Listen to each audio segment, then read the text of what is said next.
The sun hadn't yet broken over the horizon when I woke to the sound of Bennett coughing in his bedroll. It was the same rasping cough that had plagued him for weeks now, ever since we'd left Dodge City and headed west into this godforsaken stretch of nothing. I lay there for a moment, staring up at the canvas roof of our tent, watching the fabric ripple in the pre-dawn wind that swept across the plains like the breath of something vast and indifferent.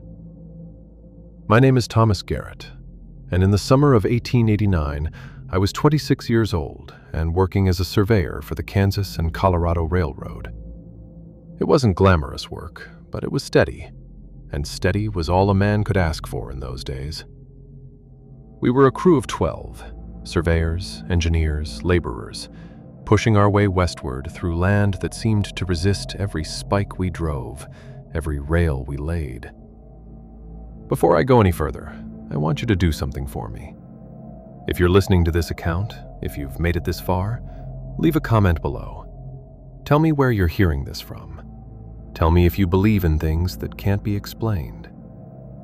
Because what happened to us out there in that ravine, what we saw, what we heard, it changed every single one of us who survived. And I need to know I'm not alone in carrying this burden. That morning I pushed myself up from my bedroll and pulled on my boots.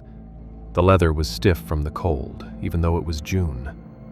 The nights out here were bitter, the kind of cold that seeped into your bones and made you wonder if the sun was just a rumor. I stepped out of the tent and into the gray half-light that preceded dawn. Our camp was a collection of canvas tents arranged in a rough circle around a central fire pit. The fire had died down to embers during the night, and I could see Jimmy Watts already crouched beside it, coaxing it back to life with kindling and dry grass. Jimmy was 19, fresh-faced and eager, the kind of kid who still thought adventure waited around every corner. He looked up as I approached and offered a gap-toothed grin. "Mornin', Thomas," he said, his breath clouding in the air. "Cold enough for you?" "Cold enough to freeze the devil's own tears," I replied, squatting down beside him. The warmth from the growing flames felt like a blessing, and I held my hands out toward it, feeling the blood start to return to my fingers. One by one, the others emerged from their tents. There was Bennett, our foreman, a thick-shouldered man in his 50s, with a gray beard and eyes that had seen too much of the world to be surprised by anything. Or so we thought then.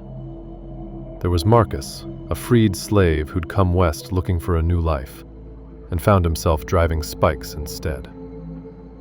There was O'Brien, our explosives man, an Irishman with a fondness for whiskey and a talent for placing charges.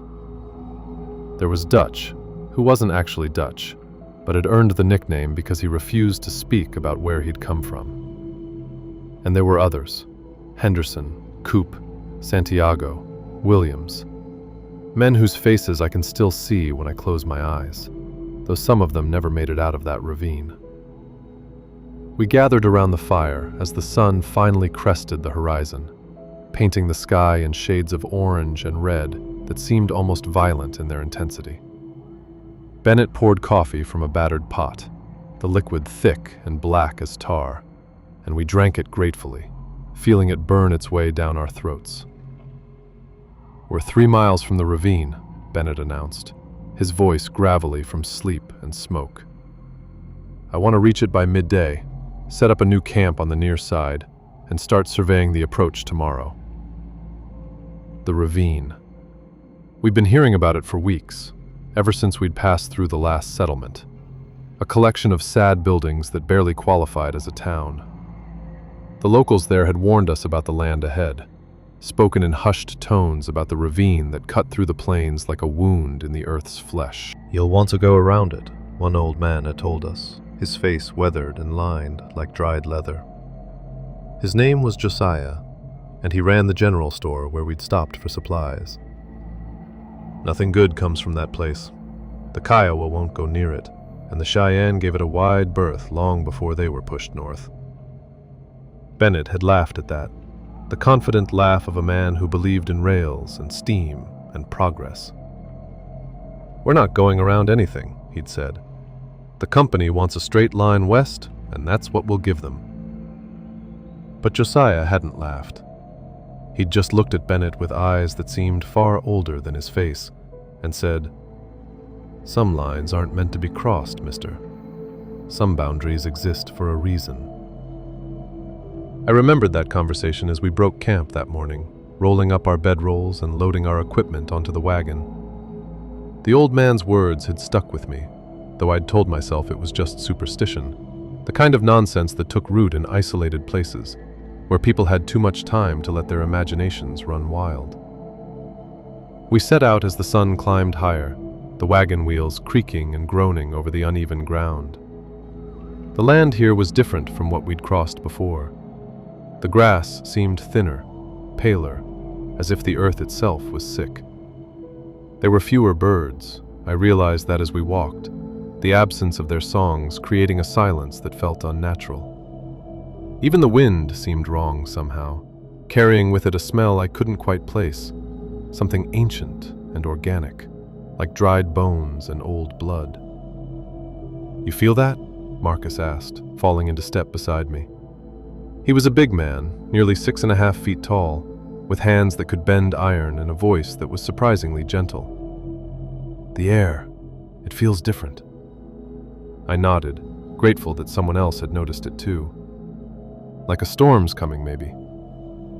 "Maybe," Marcus said, but he didn't sound convinced. He glanced up at the sky, which was clear and blue and empty. "Don't see no clouds, though."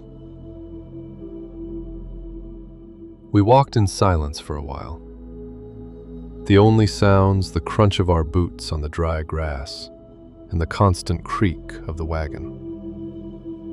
Jimmy was whistling up ahead, some tune I didn't recognize, and the sound of it seemed to carry strangely, echoing back to us from directions where there should have been no echo. "Boy," Bennett called out, "stop that damn noise." Jimmy fell silent immediately, looking chastised. But I noticed he kept glancing around nervously, as if the sound of his own whistling had unsettled him. It was just past noon when we saw the ravine for the first time. We crested a low rise, and there it was, stretching before us like a great scar across the landscape.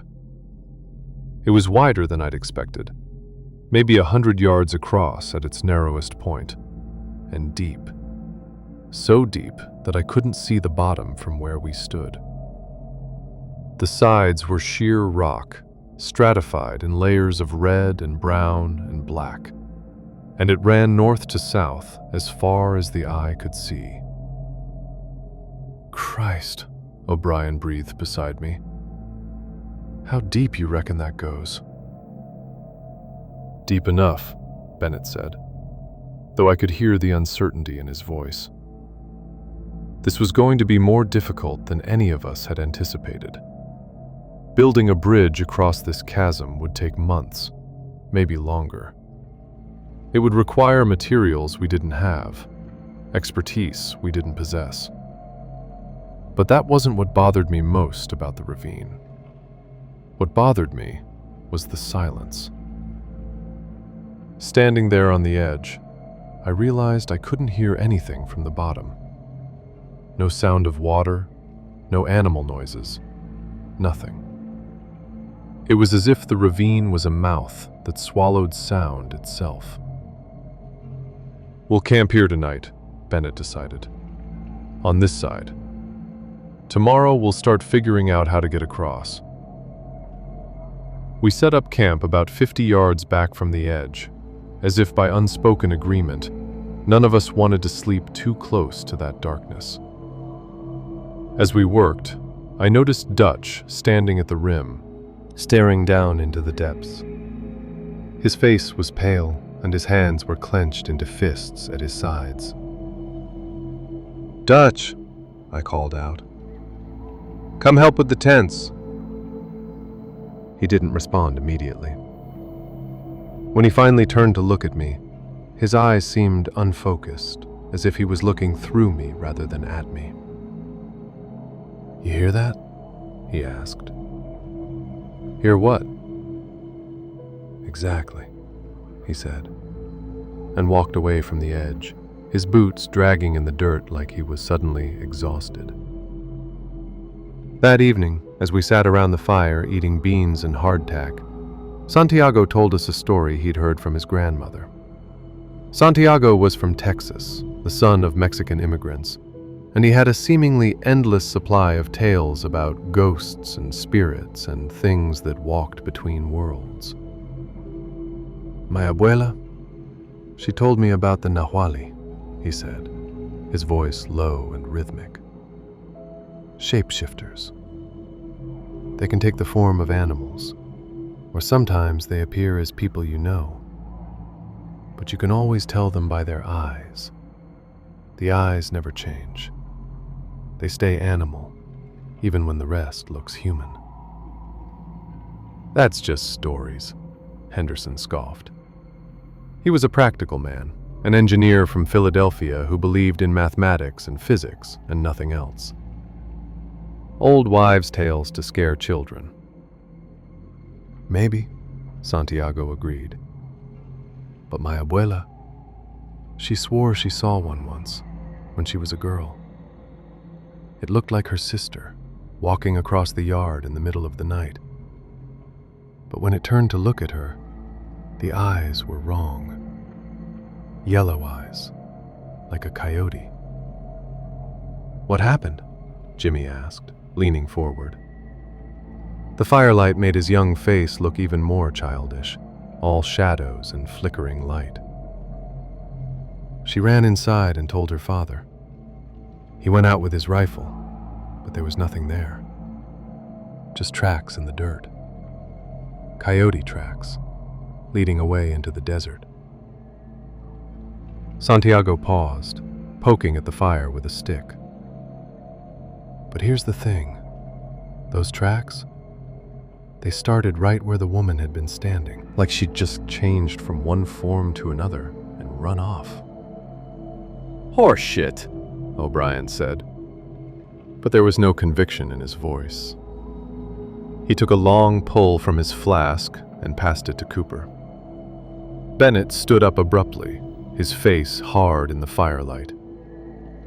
"That's enough ghost stories for tonight. We've got work tomorrow, and I need everyone sharp. Get some sleep." We dispersed to our tents, but I found sleep difficult to find. I lay in my bedroll, listening to the silence outside. That was the thing that kept bothering me, the silence. Out here on the plains, there should have been sounds. Coyotes howling, insects chirping, the rustle of small animals moving through the grass. But there was nothing. Just the occasional murmur of voices from other tents, the sound of someone coughing, the creak of canvas in the wind. And then, sometime deep in the night, I heard it. A voice, calling from the direction of the ravine. "Thomas." It was faint, barely audible, but unmistakable. Someone was calling my name.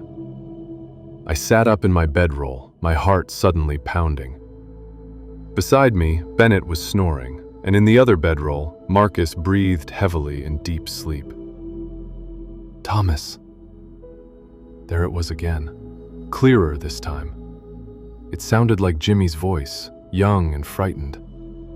I pulled on my boots and stepped outside.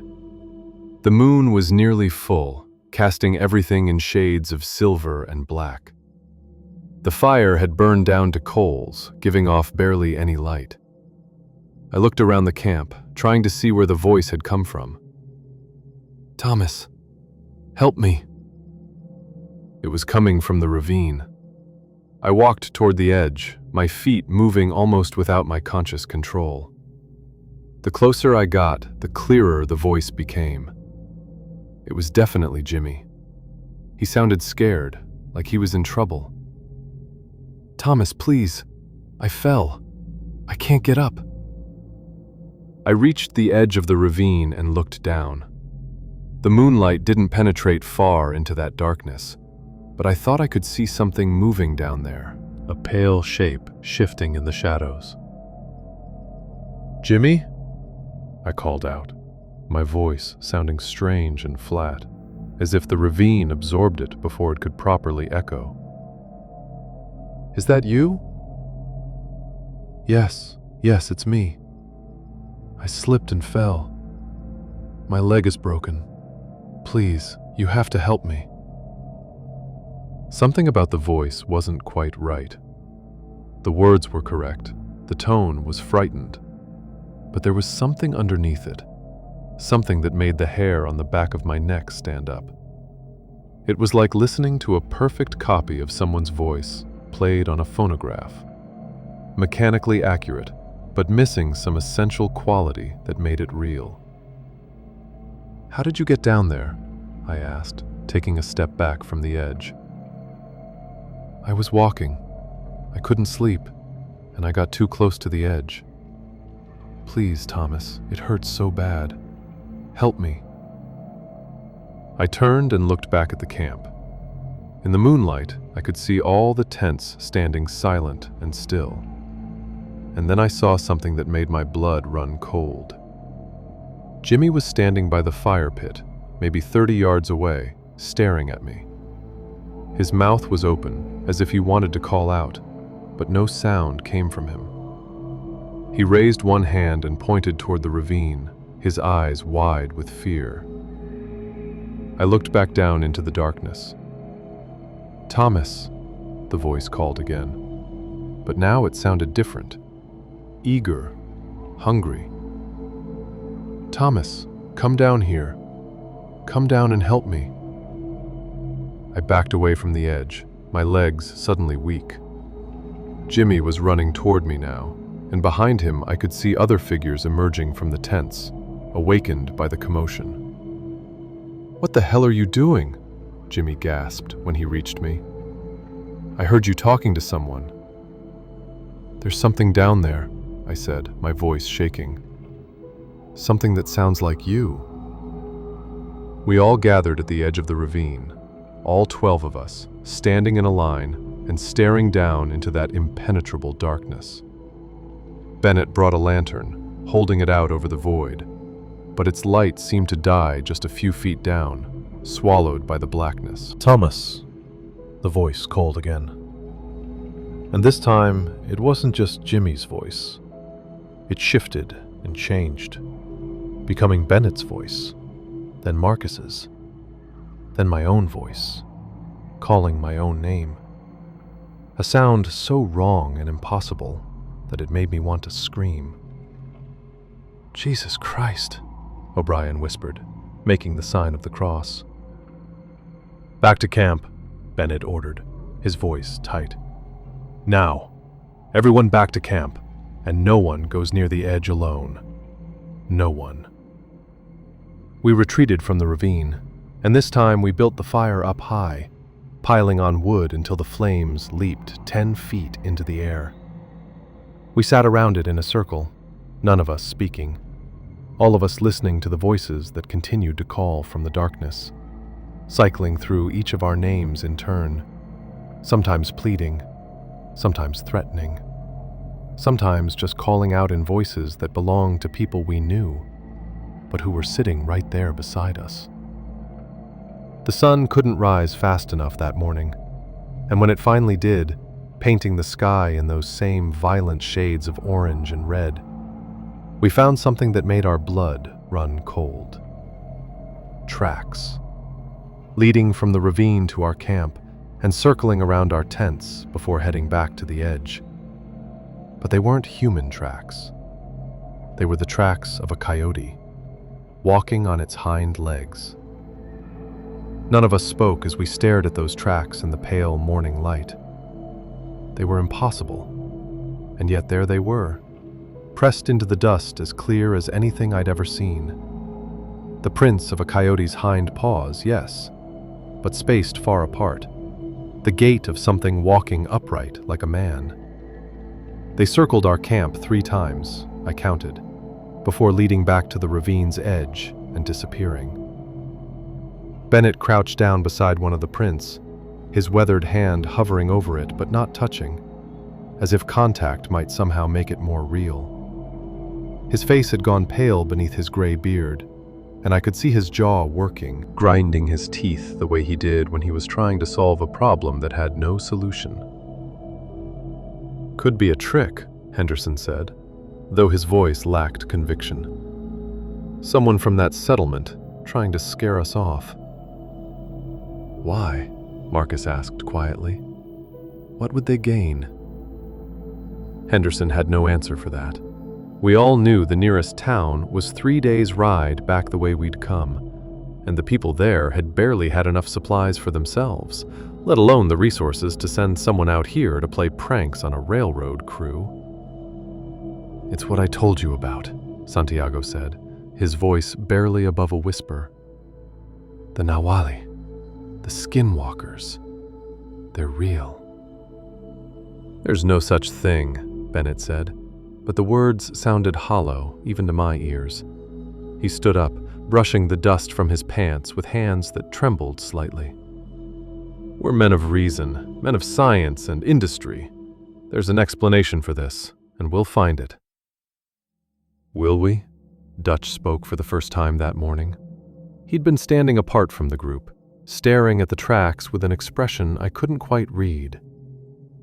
"Or will the explanation find us first?" The day felt wrong from the moment the sun fully rose.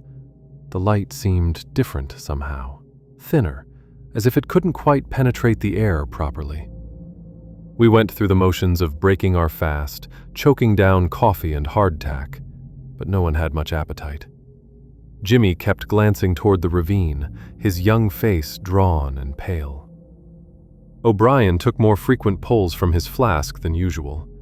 Even the horses seemed nervous, stamping and snorting, their ears laid back flat against their skulls. "We need to survey the ravine," Bennett announced, his voice carrying that forced authority of a man trying to convince himself as much as his crew. "That's what we're here to do, and by God, that's what we'll do. Thomas, Marcus, you're with me. We'll take measurements on the north side, see if there's a narrower crossing point. The rest of you, start taking inventory of our supplies. We need to know exactly what we're working with." I didn't want to go near that ravine again. Every instinct I had was screaming at me to pack up and ride back east, to put as much distance as possible between myself and this cursed place.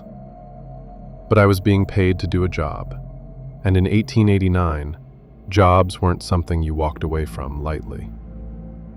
So I gathered my surveying equipment, checked my measuring chains and compass, and followed Bennett and Marcus toward the edge. The ravine looked different in the daylight, though no less ominous. The rock faces were striated in bands of color, rust red, deep brown, black as coal, each layer representing some ancient age of the earth. Standing at the edge and looking across, I could see the far side clearly enough, see the same pale grass and empty sky. But looking down was another matter entirely. The bottom was still invisible, swallowed in shadow so deep it seemed almost solid. "We'll need to establish the depth first," Bennett said, pulling out a coil of rope. We had maybe 200 feet of line with us. He tied a heavy iron spike to one end and began lowering it over the edge. The rope unspooled slowly, 10 feet, 20, 50, 100. Bennett's face grew more troubled with each passing moment. At 150 feet, the rope went slack. "Hit bottom," he muttered, and began pulling it back up. But when the spike emerged back over the edge, we all saw the same thing at once. The iron was covered in something dark and viscous, something that definitely wasn't mud or water. It was sticky, clinging to the metal in thick strands, and it smelled. God, the smell of it. Like meat left too long in the sun, like corruption and decay.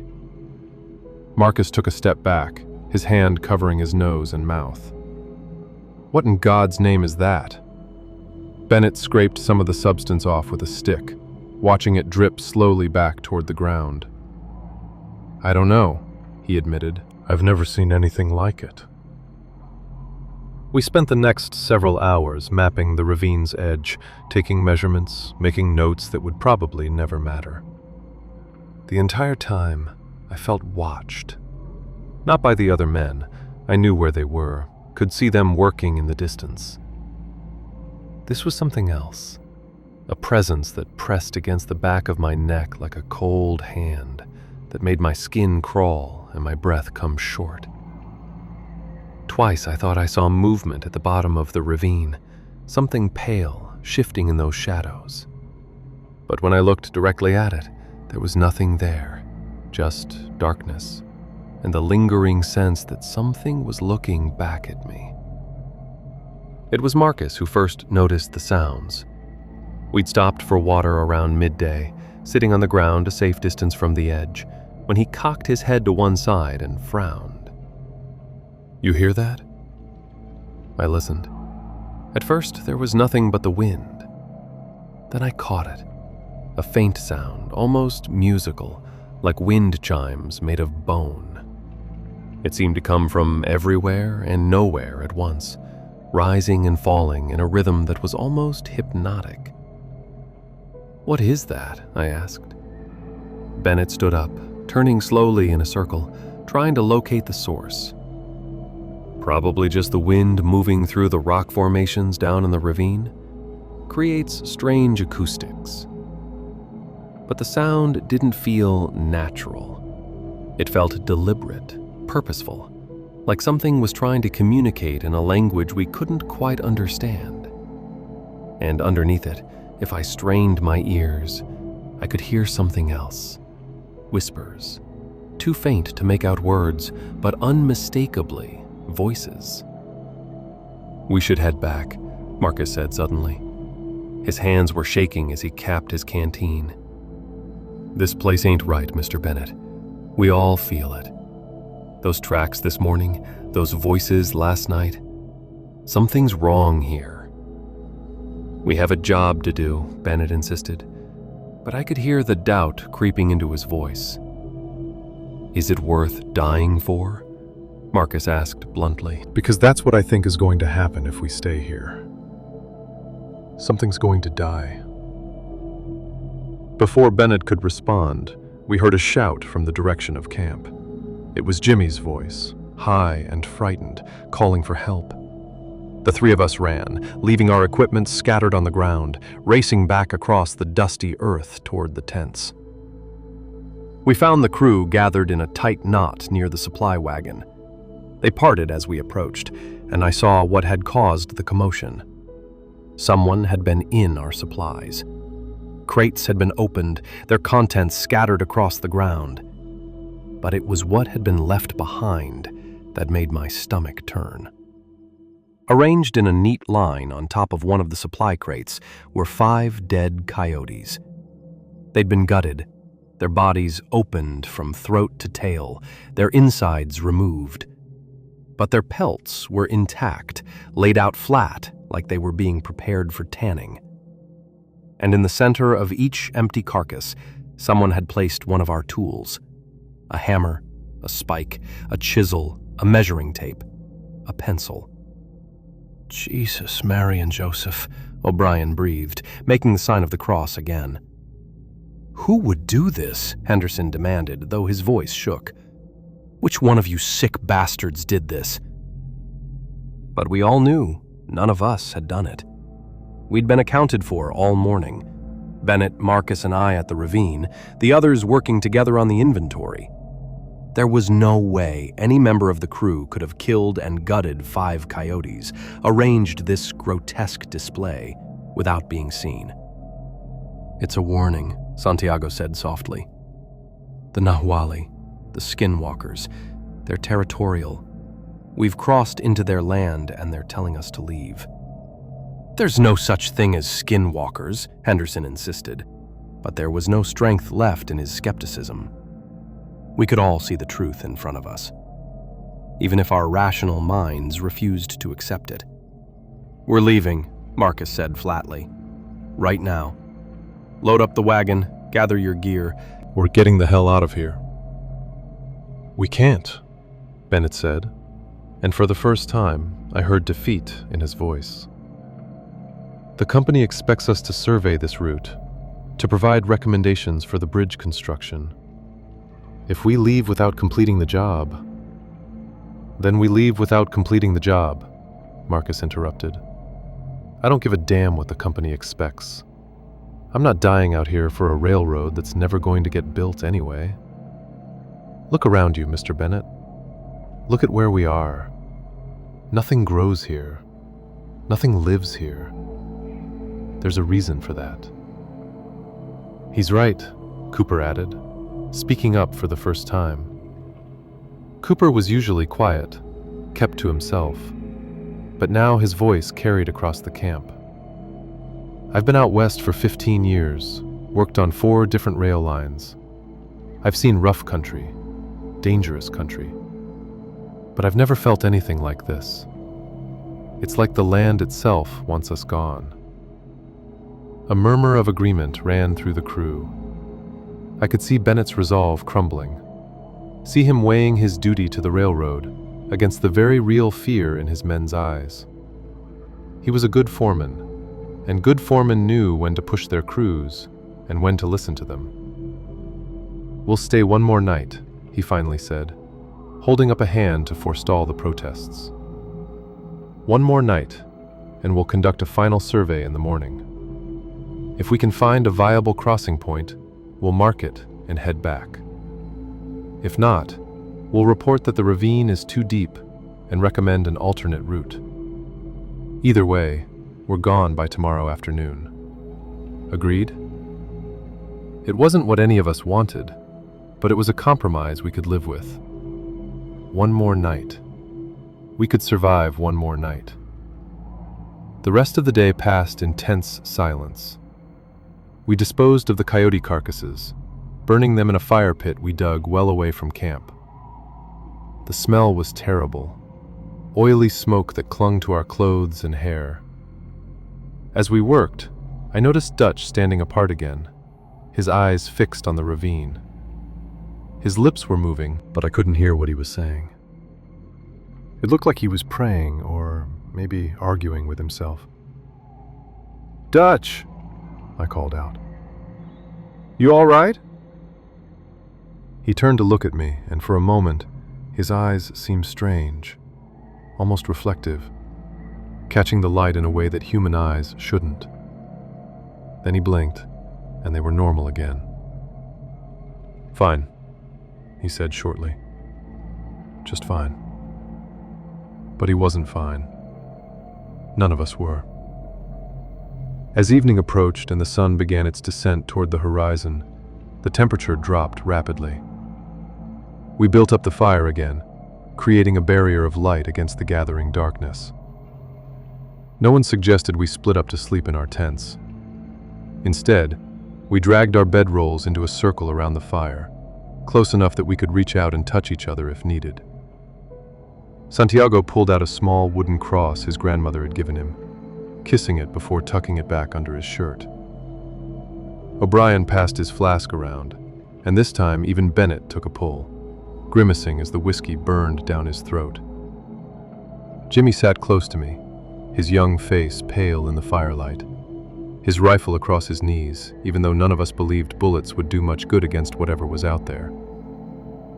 "Tell me something," Henderson said, breaking the heavy silence. He was looking at Santiago. "These skinwalkers you keep talking about, what are they exactly? Where do they come from?" Santiago poked at the fire with a stick, sending sparks spiraling up into the darkening sky. "Different tribes have different names for them. Navajo call them Yi-Naaldlushi. The Kiowa have another word. But the idea is the same. They're witches, people who've broken the greatest taboos and gained power from it. They can take the shape of animals, usually coyotes or wolves, but they keep their human intelligence. And they're always hungry." "Hungry for what?" Jimmy asked, his voice small. "Depends on the story," Santiago replied. "Some say they eat flesh.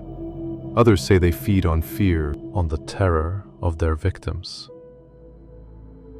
My grandmother, she said they were collecting something. Souls, maybe, or something else we don't have a word for. Whatever it is, they need it, and they'll do anything to get it." "How do you kill one?" Marcus asked bluntly. Santiago shook his head. "You don't. Not easily, anyway. Bullets don't work unless they're blessed or made of silver. Fire might work if you could catch one. But mostly, you just run. You get out of their territory and pray they don't follow."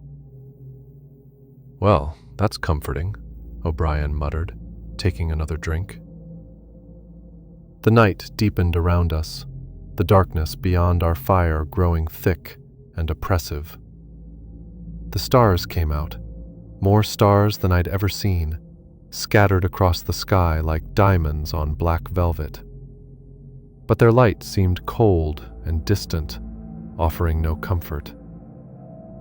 And the silence had returned, that same unnatural absence of sound that had troubled me the night before. Then, sometime around midnight, we heard it again. A voice, calling from the darkness beyond the fire's light. "Bennett." We all froze. The voice was perfect, absolutely perfect. It was Mrs. Bennett's voice, the foreman's wife, who was back in Kansas City, waiting for him to return. "Bennett, honey, where are you?" Bennett's face went white. His hands clenched into fists, and I could see him trembling. "That's not her," he whispered. "That's not my wife." "Bennett, I'm lost. I came looking for you, and now I can't find my way. Please, help me." The voice was moving, circling our camp just beyond the reach of the firelight. We could hear footsteps now, the soft crunch of boots on dry grass, moving from one direction to another. "Don't answer it," Santiago urged. "Don't respond. Don't acknowledge it. That's what it wants." "Help me, Bennett. It's so dark out here, and I'm afraid." Bennett stood up abruptly, his face twisted with emotion. "I know it's not her," he said, his voice breaking. "I know it's not real, but hearing her voice, hearing her sound so frightened." "It's using your love against you," Marcus said gently, pulling Bennett back down. "That's how it works. It finds what you care about and twists it into a weapon." The voice changed then, becoming angry, accusing. "You left me, Bennett. You left me alone in that house while you chased your railroad dreams. And now I'm here, and you won't even help me." "Shut up!" Bennett roared, standing again. "You're not her. You're nothing but a goddamn demon." Laughter answered him, but it wasn't Mrs. Bennett's laugh anymore. It was something else, something that started human and slid into a sound no human throat could make, a chittering, yipping laugh that reminded me of coyotes fighting over a kill. Then the voice changed again, cycling through different forms. It became Henderson's mother, calling him home to supper. It became Cooper's brother, who died in the war. It became Jimmy's sister, singing a lullaby their mother had taught them. One by one, it found something personal for each of us, some memory or person it could twist into a lure. When it spoke in my father's voice, my father, who'd been dead for 3 years, I felt something break inside me. The voice was so real, so perfectly him, complete with the slight rasp from the illness that had taken him. It called me by the childhood nickname only he had used, asked me why I hadn't visited his grave, told me he was proud of me even though I'd disappointed him. "Don't listen," Marcus said, gripping my shoulder hard enough to hurt. "It ain't real. It ain't him." But knowing something isn't real and feeling it aren't real are two different things. Tears ran down my face as I sat there, listening to my dead father's voice calling to me from the darkness, begging me to come find him, to help him, to not abandon him again. The voices continued for hours, cycling through our loved ones, our fears, our regrets, and always moving, circling the camp, sometimes close enough that we thought we could see shapes moving in the darkness just beyond the firelight. Sometimes far enough away that we had to strain to hear them. As dawn finally began to break, painting the eastern sky in shades of gray, the voices faded away. The last thing we heard was laughter, again, that same unsettling mix of human and animal, echoing across the empty plains. We sat in exhausted silence as the sun rose. No one had slept. We all looked like hell, hollow-eyed, pale, shaking from exhaustion and fear. The fire had burned down to coals again, and no one had the energy to rebuild it. "We're leaving," Bennett said finally, his voice hoarse. "Right now. Forget the final survey, forget the job. Load the wagon. We're getting out of here." No one argued. We moved like automatons, rolling up bedrolls, gathering equipment, hitching the horses to the wagon. The animals were as eager to leave as we were, their eyes rolling white, their heads tossing. It was Jimmy who noticed Dutch was missing. "Where is he?" the boy asked, his voice rising in panic. "Where's Dutch? He was here. I saw him during the night. I know I did." We searched the camp, calling his name, but Dutch was gone. And when we found his bedroll, we discovered something that made our blood run cold. His boots were still there, placed neatly side by side next to where he'd been sleeping. But the tracks leading away from them weren't human. They were the tracks of a coyote, walking on its hind legs, heading straight toward the ravine. We stood in a circle around Dutch's empty boots, staring at those impossible tracks. The morning sun was fully up now, harsh and bright, but it did nothing to warm the cold that had settled into my bones. Dutch was gone. Not missing, gone. Taken by something that wore the shape of a coyote, but walked like a man. "We have to find him," Jimmy said, his voice cracking. "We can't just leave him." "He's already dead, boy," O'Brien said flatly, his flask halfway to his lips. "Or worse than dead. You saw those tracks. Whatever he is now, he ain't Dutch anymore." "You don't know that," Jimmy protested. But there was no conviction in his words. We all knew. Something had come for Dutch in the night. And Dutch had gone, willingly, leaving his boots behind, like a snake shedding its skin. Then its face was gray as old stone. In the span of 2 nights, he'd aged a decade. The confident foreman who'd laughed at old Josiah's warnings was gone, replaced by a hollow-eyed man who'd seen the world crack open and reveal something terrible underneath. "Load the wagon," he said quietly. "We're leaving. Now." But as we turned toward our supplies, we realized something that stopped us cold. The wagon was gone. Not moved, gone. The horses, the supplies, the equipment we'd spent the last 2 days using and hadn't loaded yet, all of it had vanished. In its place, there was just an empty patch of ground and more of those tracks. Dozens of them, circling the spot where the wagon had been. "How?" Henderson demanded, his voice rising toward hysteria. "How is that possible? We were right here. We were all right here. It's full daylight. And we were right here." But we hadn't been right here. We'd been focused on Dutch's bedroll, our backs turned to the rest of the camp, our attention completely captured by the horror of what we'd found.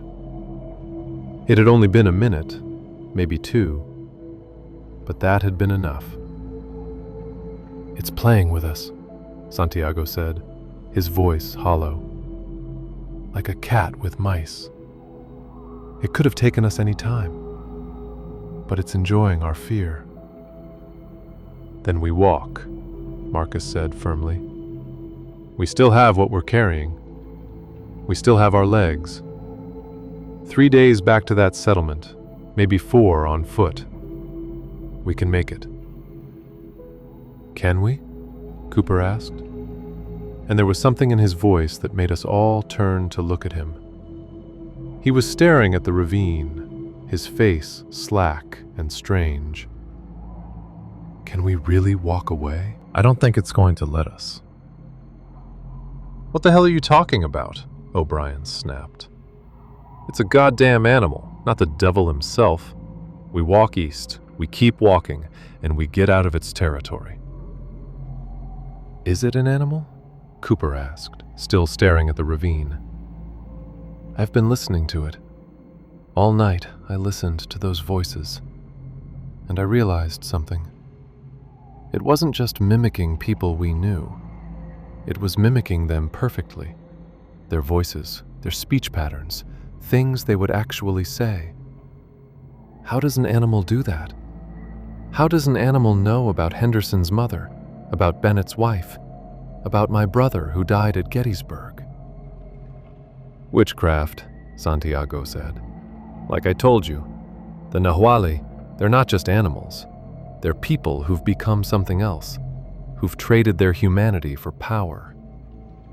"Then how do we fight them?" Jimmy asked desperately. "There has to be a way." "There isn't," Cooper said, and laughed, a high, brittle sound that made my skin crawl. "Don't you understand? We're already dead. We just haven't stopped moving yet." "Shut your mouth," Bennett growled, grabbing Cooper by the front of his shirt. "We're not dead. We're getting out of here, and we're going to survive this. All of us." But even as he said it, I could see he didn't believe it. None of us did. We gathered what supplies we could carry, canteens, a little food, our personal belongings. Most of the equipment we left behind. It didn't matter anymore. The job didn't matter. The railroad didn't matter. All that mattered was putting distance between ourselves and this cursed place. We set out east, walking fast, almost running. The sun climbed higher, turning the air hot and thick. Within an hour, we were all sweating, our shirts clinging to our backs. But we didn't slow down. We couldn't. Every shadow seemed to hide something watching. Every sound made us flinch. It was Williams who first noticed we weren't making progress. Williams was our timekeeper, a precise man who carried a pocket watch he'd inherited from his father. Every hour, he'd check it and announce the time, a habit that had annoyed us before, but now provided a strange comfort, a connection to the normal world where time moved forward and made sense. "Gentlemen," he said, his voice shaking as he held up his watch, "we've been walking for 3 hours." "So?" Henderson snapped. "What's your point?" "My point," Williams said, "is that we should have covered at least 8 or 9 miles by now. But that ridge," he pointed to a distinctive rock formation ahead of us, "we passed that same ridge 2 hours ago, and again an hour ago. We're walking in circles." We all stopped, staring at the ridge. He was right. I recognized it now. A tumble of red rocks shaped like a broken tooth. We'd definitely passed it before. "That's impossible," Bennett said. "We've been walking in a straight line, due east. I've been navigating by the sun." "Then the sun is lying," William said, and snapped his watch closed. "Or we are. Or the land itself is." Marcus pulled out his compass, the same one we'd been using for surveying. He opened it, held it level, and watched as the needle spun wildly, never settling, just whirling faster and faster until it was just a blur. "It's broken," he said quietly. "It's not broken," Santiago said. "We're just not in Kansas anymore. Not really. We've crossed over into their place, their territory. The rules are different here." "That's insane," Henderson protested, but his voice was weak. "This is still America, still the same physical space we've always been in." "Is it?" Santiago asked. "Look around. Really look." We did. And once we started paying attention, we saw what he meant. The landscape around us was subtly wrong. The grass was too pale, almost white in places. There were no insects, no birds, no signs of any life except us. The sun was in the right place for midday, but the shadows it cast fell in the wrong directions. Multiple shadows from different angles, as if there were several suns we couldn't see. And in the distance, maybe a mile away, the ravine was still visible, no matter which direction we looked. "We're trapped," Cooper said. And that laugh came again, edged with hysteria. "We're trapped, and it's going to pick us off one by one, and there's nothing we can do about it." "Stop it," Marcus said sharply. "Panic's not going to help us." "Neither is walking," Cooper shot back. "We've been walking for hours, and we're right back where we started. Face it, we're in hell, and hell doesn't have an exit." That's when we heard Dutch's voice. "Hey, boys." We spun around. He was standing maybe 30 yards away, near the edge of the ravine. Dutch, looking exactly like he always had. Work clothes, suspenders, that flat cap he always wore. He raised a hand and waved. "Dutch!" Jimmy started forward, relief flooding his face. "You're alive. We thought—" "Stay back." Santiago grabbed Jimmy's arm, yanking him to a stop. "That's not Dutch. Look at him. Really look." I did. At first, Dutch looked completely normal. But the longer I stared, the more I noticed things that were wrong. His movements were just slightly off, too fluid in some ways, too stiff in others. He wasn't breathing. I could see Henderson breathing, see Marcus's chest rising and falling, but Dutch's chest was perfectly still. And his eyes, even from 30 yards away, caught the light wrong, reflecting it back like an animal's eyes caught in lantern light. "Come on over," Dutch called, his voice pleasant, friendly. "I found something you need to see. A way out of here." "Liar," Santiago said, his hand moving to the cross under his shirt. Dutch's smile widened, too wide, the corners of his mouth stretching back toward his ears. "Santiago, my friend, always so suspicious. I'm trying to help you." "Where are your boots, Dutch?" I called out, surprised by the steadiness of my own voice. "You left them back at camp." Dutch looked down at his feet. He was wearing boots, old, worn boots that looked exactly like the ones we'd found beside his bedroll. Then he looked back up at us, and his smile was gone. His face was blank, expressionless, like a mask. "Clever," he said. But it wasn't Dutch's voice anymore.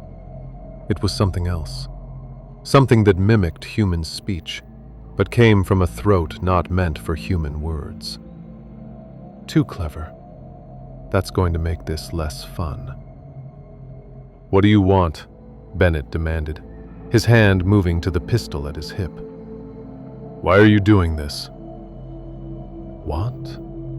The thing wearing Dutch's face cocked its head to one side, at an angle no human neck could manage. "I want what I've always wanted, what all of us want. To feed, to grow, to continue." "Where's Dutch?" Jimmy asked, his voice small. "What did you do to him?" "Dutch?" The creature seemed to consider this.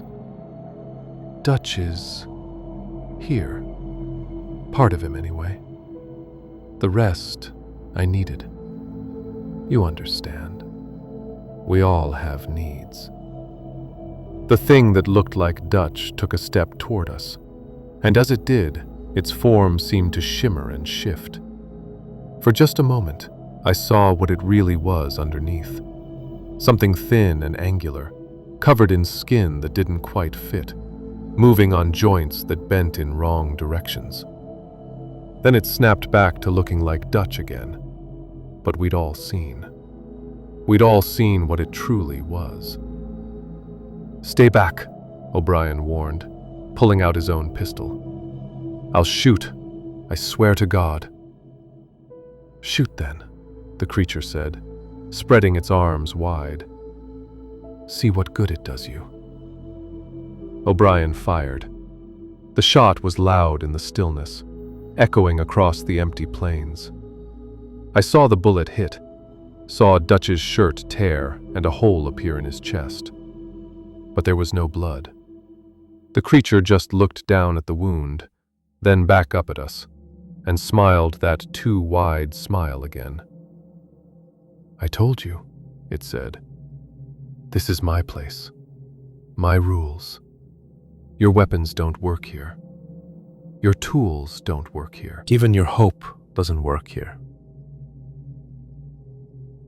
It started walking toward us again, and we backed away, keeping the distance constant. But with every step, it seemed to grow larger, or we seemed to grow smaller. The proportions of the world were shifting, changing, becoming dreamlike and wrong. "What do you think is causing all this?" the creature asked. And suddenly it was speaking in my voice, perfect and precise. "What do you think is happening here? I'll tell you. You walked into a place where you don't belong, where your kind has never belonged. This land remembers things your cities have forgotten. It remembers when your ancestors were prey, when they huddled in caves and feared the dark. It remembers, and so do I." "You're just an animal," Henderson said, but his voice shook. "A predator, that's all." "Am I?" The creature stopped walking. As we watched, its form began to shift again, cycling through shapes. It became a coyote, four-legged and lean. Then it stood on its hind legs, its front legs becoming arms, becoming hands with two long fingers. Then it was Dutch again. Then it was something we had no name for, something with too many limbs and eyes that reflected starlight, even in full daylight. "I'm older than your nation," it said, its voice coming from everywhere at once. "Older than your language. I was here when the first humans crossed the great ice, and I'll be here when the last of you dies. I'm the thing that waits in the spaces between what you know and what you fear. I'm the price of hubris. And you," it pointed at us with one of those two long fingers, "you thought you could cut a line through my home, and I'd let you. You thought your iron rails and your steam engines gave you dominion over everything. We're leaving," Marcus said firmly. We're walking away, and you're going to let us go. Am I? The creature laughed, and it was that same chittering, yipping sound we'd heard before. Why would I do that? Your food, your entertainment, your reminder to anyone else who comes here that some boundaries shouldn't be crossed. It moved then, faster than anything that size should be able to move. One moment it was 30 yards away, the next it was right in front of us, close enough that I could smell it. The stench of old meat and sun-dried bones, of carrion and corruption. It reached out with one of those wrong hands toward Jimmy, who was closest. Santiago stepped between them, pulling his grandmother's cross from his shirt and holding it up. "In the name of God and all the saints," he shouted, "I command you to depart." The creature paused, its hand inches from Santiago's face. Then it laughed again. "Your God," it said, "has no power here. This land was sacred long before your priests arrived, and it will be sacred long after their dust. Your cross is just wood. Your words are just breath." But even as it said this, I noticed it hadn't touched the cross. It had pulled back just slightly. Not much, but enough. "It's afraid," I said, surprised. "It's actually afraid." The creature's head snapped toward me, and for a moment I saw pure malevolence in its eyes. "Not afraid," it hissed. "Annoyed. There are rules even for things like me. Old rules, carved into the bones of the world.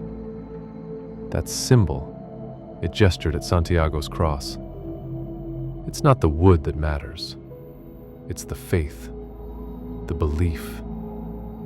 And belief can be troublesome." "Then we have a weapon," Bennett said, a note of hope entering his voice for the first time. "Do you?" The creature's smile returned. "How strong is your belief, I wonder? How deep does your faith run? Strong enough to protect you when I'm wearing the face of someone you love? Deep enough to keep you sane when I show you what I really am?" It began to change again, but this time the transformation was slower, more deliberate. Dutch's features melted away like wax, revealing something underneath that made my mind rebel against the very sight of it. It was too thin, too angular, its limbs jointed in places where no joints should be. Its skin was gray and leathery, covered in patches of fur that seemed to be growing and falling out simultaneously. Its face. God, its face. It had too many features, as if it was wearing multiple faces at once, all of them shifting and flowing into each other. Eyes that were human one moment and animal the next. A mouth that was sometimes a muzzle, sometimes lips stretched over too many teeth. Jimmy screamed and fell to his knees, his hands over his eyes. Henderson made a choking sound and staggered backward. Even Marcus, brave Marcus, took a step back, his face going pale. Only Santiago held his ground, cross held high, lips moving in prayer. The creature laughed again, a sound that seemed to come from inside my own skull. "You see?" it said. "This is what I am. This is what walks in the places between. And now that you've seen me, really seen me, you can never unsee me. I'm in your minds now, in your dreams. Even if you escape, and you won't, I'll always be there, waiting in the shadows, wearing the faces of the people you trust." It was right. Even looking away, closing my eyes, I could still see that face, those impossible features. It was burned into my mind like a brand, and I knew with absolute certainty that I would see it every time I closed my eyes for the rest of my life, however long or short that might be. "Why?" I asked, my voice barely above a whisper. Why show us? Why not just kill us? The creature's attention focused on me, and I felt the weight of its gaze like a physical thing. Because fear tastes better than flesh, it said simply. Because I've been alone here for so long, and you're entertainment. You're a story I can tell myself over and over. The foolish men who came to cut through my home and learned what real terror feels like. We didn't know, Bennett said, and there were tears running down his weathered face. We didn't know this place was yours. We didn't know things like you existed. If we'd known, you'd have come anyway, the creature interrupted. Because that's what your kind does. You push forward, you claim, you conquer. Nothing is sacred to you. Nothing is forbidden. You see the world as something to be used, to be broken and reformed in your image. It spread its arms wide, encompassing the ravine, the plains, the empty sky. Well, this is my image. This is my world. And in my world, you're not the conquerors. You're the prey. It moved again, that same impossible speed, and suddenly, Cooper was screaming. The creature had him by the arm, those two long fingers wrapped around his wrist. Cooper tried to pull away, but he might as well have been trying to move a mountain. Let me show you something, the creature said conversationally, as if it wasn't holding a grown man immobile while he struggled and screamed. Let me show you what I can do. Cooper's screams changed pitch, becoming something higher, more animal. His body began to convulse, his back arching, his free hand clawing at his own face. And as we watched in horror, he began to change. His features smoothed out, becoming generic, forgettable. His hair darkened, then lightened, then turned gray. His body expanded, then contracted. The creature was cycling through forms, making Cooper's body shift and change. And all the while, Cooper was screaming, screaming, screaming. "Stop it!" Marcus roared, raising his rifle and firing. The bullet passed right through the creature without effect, without even making it flinch. "I told you," the creature said mildly, still holding Cooper. "Your weapons don't work here. Nothing you have works here. You're in my world now, and in my world, I am God." Then it released Cooper, who collapsed to the ground, still writhing and changing. We rushed to him, trying to help, trying to hold him still, but his body was still shifting under our hands, his bones cracking and reforming, his skin rippling like water. "Cooper," Bennett was saying, his voice breaking. "Cooper, hold on. Just hold on." But Cooper couldn't hold on. His eyes, when they finally focused on us, were animal eyes, yellow and reflective, and utterly devoid of human intelligence. He opened his mouth, and what came out wasn't words, but a sound, a yipping, chattering cry that was half human scream and half coyote call. Then he scrambled to his feet, no, to all fours, and ran, his body completing its transformation as he moved. By the time he reached the edge of the ravine, he was fully coyote, lean and gray, and without hesitation, he leaped over the edge and disappeared into the darkness below. We stood in stunned silence, staring at the spot where Cooper had vanished. In less than a minute, the creature had taken one of us and transformed him into something else. Something that was neither human nor animal, but some terrible combination of both. "6 of you left," the creature said, and now it was wearing Cooper's face, Cooper's body, standing where it had been before, as if nothing had happened. Well, 5.5, really. I'm not sure Dutch counts anymore. He's more me than him at this point. Demon, Santiago spat, holding his cross higher. Devil. Monster. Names, the creature said dismissively. You humans love your names, your labels, as if calling something a name gives you power over it. I have no name. I don't need one. I simply am. There has to be a way to fight you, I said, though I had no idea where the words were coming from. My fear should have paralyzed me, but instead it was transforming into something else. Anger. Rage at this thing that was toying with us, killing us, for nothing more than its own amusement. Oh, there is, the creature said, and it smiled Cooper's smile. Would you like to know what it is? Yes, Marcus said immediately. Then I'll tell you, the creature said. The only way to defeat me is to stop being afraid. Fear is what feeds me, what gives me power in this place. If you could just let go of your fear, I'd be nothing more than an animal. Clever, perhaps, but killable. But you can't do that, can you?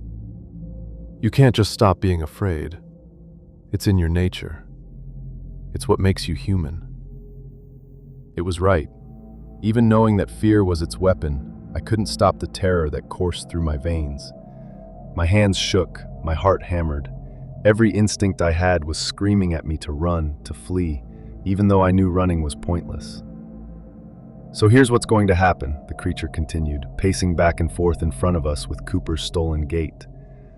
I'm going to give you a sporting chance. I'm going to let you run. You can go in any direction you choose. You can try to reach that settlement you came from, or you can try to cross the ravine, or you can just wander until you die of thirst. And while you run, I'll hunt you. One by one, I'll take you. Maybe I'll kill you quickly. Maybe I'll change you like I changed Cooper. Maybe I'll do something else entirely. The suspense is part of the fun. And if we don't run, Bennett asked quietly, then I'll take you all right now, the creature said simply. But where's the fun in that? We looked at each other, 6 terrified men facing an impossible choice. Run and be hunted, or stand and die. Some choice. It was Jimmy who moved first. The boy broke, his nerve finally shattering, and he ran. Not east toward the settlement, not west toward anything, just ran blindly, his young legs carrying him across the pale grass, his breath coming in sobbing gasps. The creature watched him go, its head tilted at that wrong angle. One, it said pleasantly. Then it looked at the rest of us. Who's next?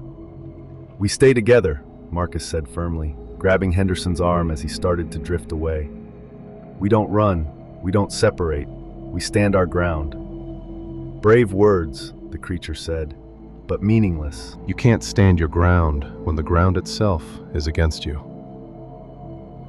And it was right. As we watched, the earth beneath our feet began to shift and flow like water. The grass became quicksand, pulling at our boots. We struggled, trying to stay upright, but it was like fighting a current. One by one, we were pulled in different directions, separated by the malevolent landscape itself. I found myself being dragged toward the ravine, my hands clawing at grass that broke away in clumps. Behind me, I could hear the others shouting, cursing, calling out to each other. But their voices were getting fainter, more distant, as the land pulled us apart. The creature's laughter followed me, echoing across the plains. "Run, little prey," it called. "Run and make this interesting." I ran. I don't know how long I ran. Time had stopped making sense, stretching and compressing in ways that made my head hurt when I tried to think about it. The sun was still overhead, but it seemed to be moving in circles rather than arcing across the sky. My watch had stopped, the hands frozen at 2:47, though I had no idea if that was afternoon or morning or if it even mattered anymore. My lungs burned, my legs ached, but I kept running.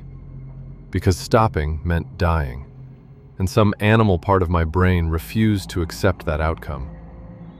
I could hear things behind me, footsteps that matched my pace exactly, voices calling my name in tones that shifted between friendly and threatening, that chittering, yipping laugh that made my skin crawl. But I didn't look back. Looking back would mean seeing it, and I didn't think I could stay sane if I saw it again. The landscape around me had become a nightmare given form. The grass had turned from pale to dead white, then to gray, then to something that might have been ash or might have been bone dust. The earth beneath my feet felt soft, too soft, like I was running across skin rather than soil. And the sky, God, the sky had developed bruises, dark purple patches that spread and merged, like watching time-lapse footage of a wound festering. I stumbled, went down hard on my hands and knees. The ground beneath me was warm and seemed to pulse, like I'd fallen on the flank of some massive animal. I scrambled back to my feet, gasping, and that's when I heard it, clearly, for the first time. Breathing. Not my breathing, something else. Something huge. The entire landscape was breathing, expanding and contracting in a rhythm that was almost hypnotic. And with each breath, I could feel the presence growing stronger, more focused, more aware of exactly where I was. Thomas. The voice came from directly in front of me. I looked up and saw my father standing there, exactly as he'd looked on his deathbed, gaunt, hollow-eyed, his skin the color of old parchment. But he was smiling, the same gentle smile I remembered from childhood. Dad? The word came out as a sob. I'm so disappointed in you, son. His voice was perfect. Absolutely perfect. Carrying that same tone of quiet disapproval he'd used when I was young and had done something wrong. You left me. You left me to die alone while you chased your railroad dreams. That's not true, I said, but my voice was weak. It was true, in a way. I'd been working on a rail line in Missouri when he'd taken his final turn. I'd received the telegram saying he was dying, but I'd told myself I'd finish the job first, that I'd have time. I hadn't. By the time I'd made it home, he'd been dead for 3 days. You always were a disappointment, my father said, taking a step closer. Your brother, he stayed. He was there when I needed him. But you? You couldn't even be bothered to be there when I took my last breath. I'm sorry, I whispered, tears streaming down my face. I'm so sorry, Dad.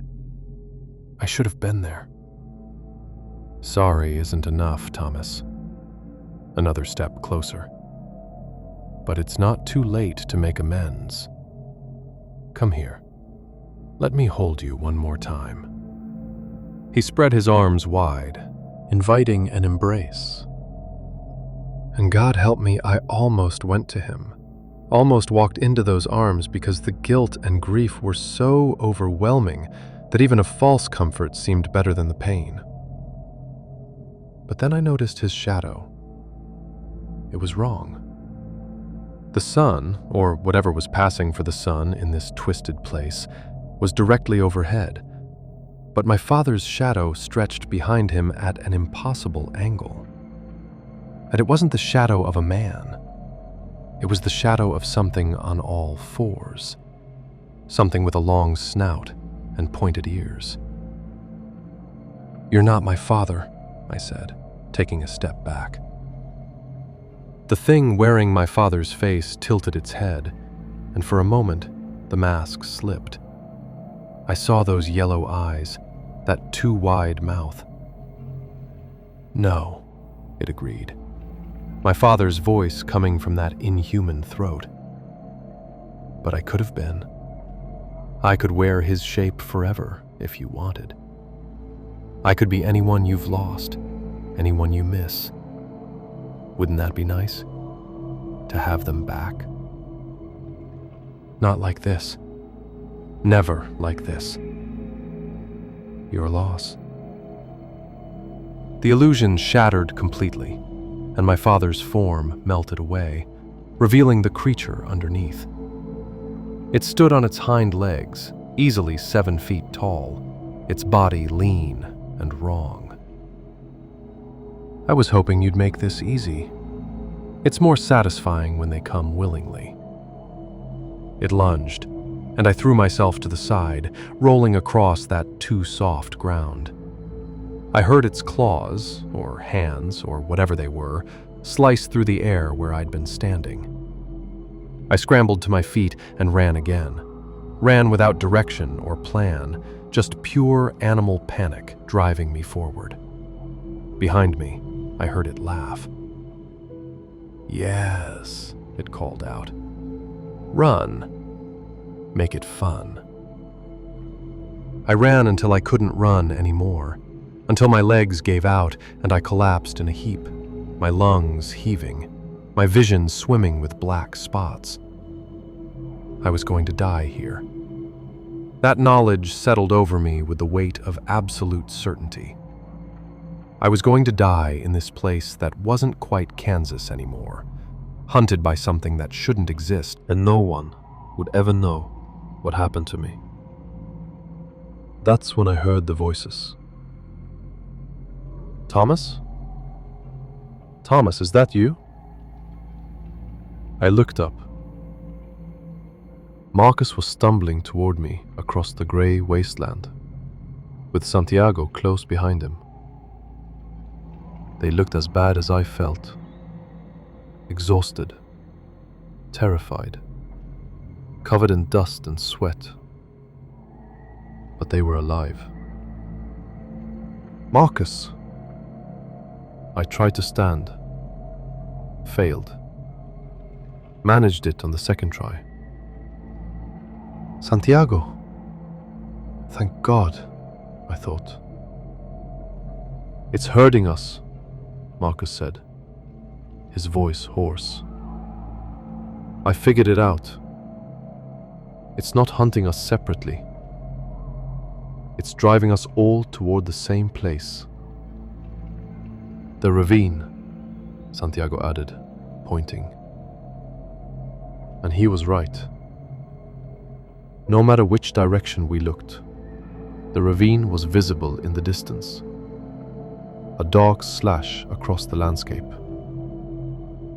We'd been running in circles, all of us, and all our paths were converging on that one location. "Where are the others?" I asked.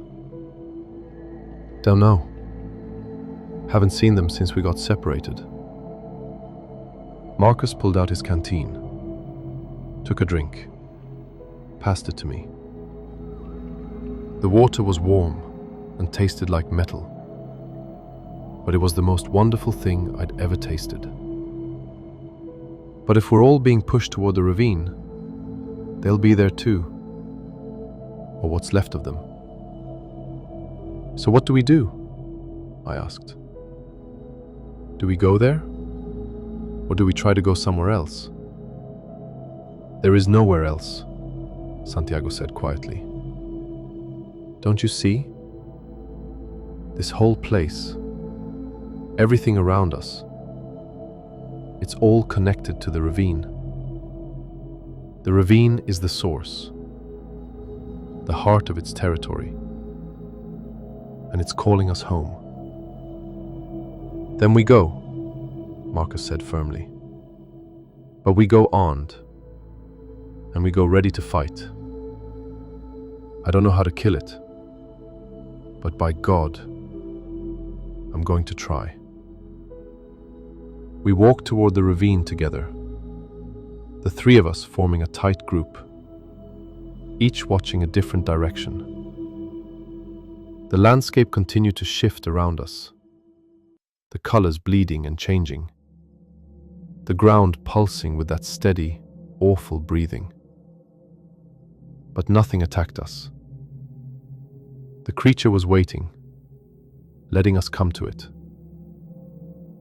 As we got closer, we saw the others. Bennett was there, sitting on the ground near the edge, his head in his hands. Henderson was pacing back and forth like a caged animal, muttering to himself. William stood perfectly still, staring down into the ravine with empty eyes. "Where's Jimmy?" I asked. "And O'Brien?" Bennett looked up at us, and I saw that he'd aged another decade since I'd last seen him, maybe an hour ago, maybe a day. His eyes were hollow, his face slack. "O'Brien jumped," he said flatly. "Walked right up to the edge and jumped. Didn't say a word, didn't scream, just jumped." "And Jimmy?" "I don't know. Haven't seen him." "Jimmy!" I called out, my voice echoing strangely across the wasteland. "Jimmy, if you can hear me, come to the ravine. We're all here." For a long moment, there was no response. Then I heard it, a young voice, frightened and alone, calling from somewhere in the gray distance. "Thomas, I can't find you. Where are you?" "Jimmy, follow my voice. Come toward the ravine." "I'm trying, but I can't. Everything looks the same. I'm lost, Thomas. I'm so lost." His voice was getting fainter, more distant, even though he should have been getting closer. The creature was playing with him, I realized, leading him in circles, letting him exhaust himself, savoring his fear. "Jimmy, listen to me," I shouted. "Stop running. Just stop and wait and we'll come to you." But it was too late. His voice faded away entirely, swallowed by the distance and the silence. We waited, calling out every few minutes, but there was no response. Jimmy was gone. That left 6 of us: me, Marcus, Santiago, Bennett, Henderson, and Williams. 6 men standing on the edge of a ravine that seemed to have no bottom, facing a creature that could be anywhere, could be anyone, could be waiting just out of sight, wearing the face of a friend. "It's going to come for us," Henderson said, still pacing. "It's going to come for us, and we can't stop it. We can't fight it. We can't run from it. We're dead." "We're all dead." "Maybe," Marcus said quietly. "But I'd rather die fighting than die cowering." "With what?" Henderson demanded, his voice rising toward hysteria. "Our guns don't work. Nothing we have works. What are we supposed to fight it with?" "Faith," Santiago said, pulling out his cross again. "It said belief was troublesome to it. That means belief can hurt it." "I don't have faith," Henderson said flatly. "I haven't believed in God since I was 12 years old and watched my mother die of cholera while the preacher prayed over her." "Where's your God now, Santiago? Where is he while that thing is hunting us?" "He's here," Santiago said, with absolute conviction. "He's always here. And even if he wasn't, even if we're truly alone, I'd rather die believing than die in despair." A sound rose from the ravine then, a howl that was part coyote, part human scream, part something else entirely. It echoed off the rocks, multiplying and overlapping, until it seemed to come from everywhere at once. And in that sound, I heard words, or something like words, in a language that predated human speech. The creature was coming. It emerged from the ravine, not by climbing, but by flowing, its body seeming to pour up over the edge, like liquid becoming solid. It was huge now, much larger than it had been before, as if it had been feeding on our fear and growing fat on it. Its body was a patchwork of pelts and skins, some animal, some that might have been human, all stitched together in ways that defied anatomy or sense. It had multiple limbs, multiple heads, multiple faces, all of them shifting and changing. And it was smiling. Every one of its mouths was smiling. "Welcome," it said in a voice that was all our voices layered together. "Welcome home." We backed away from it, but there was nowhere to go. The ravine was behind us, the creature in front of us, and the landscape around us had become a cage. "What do you want?" Bennett asked, though his voice shook so badly I could barely understand him. "Want?"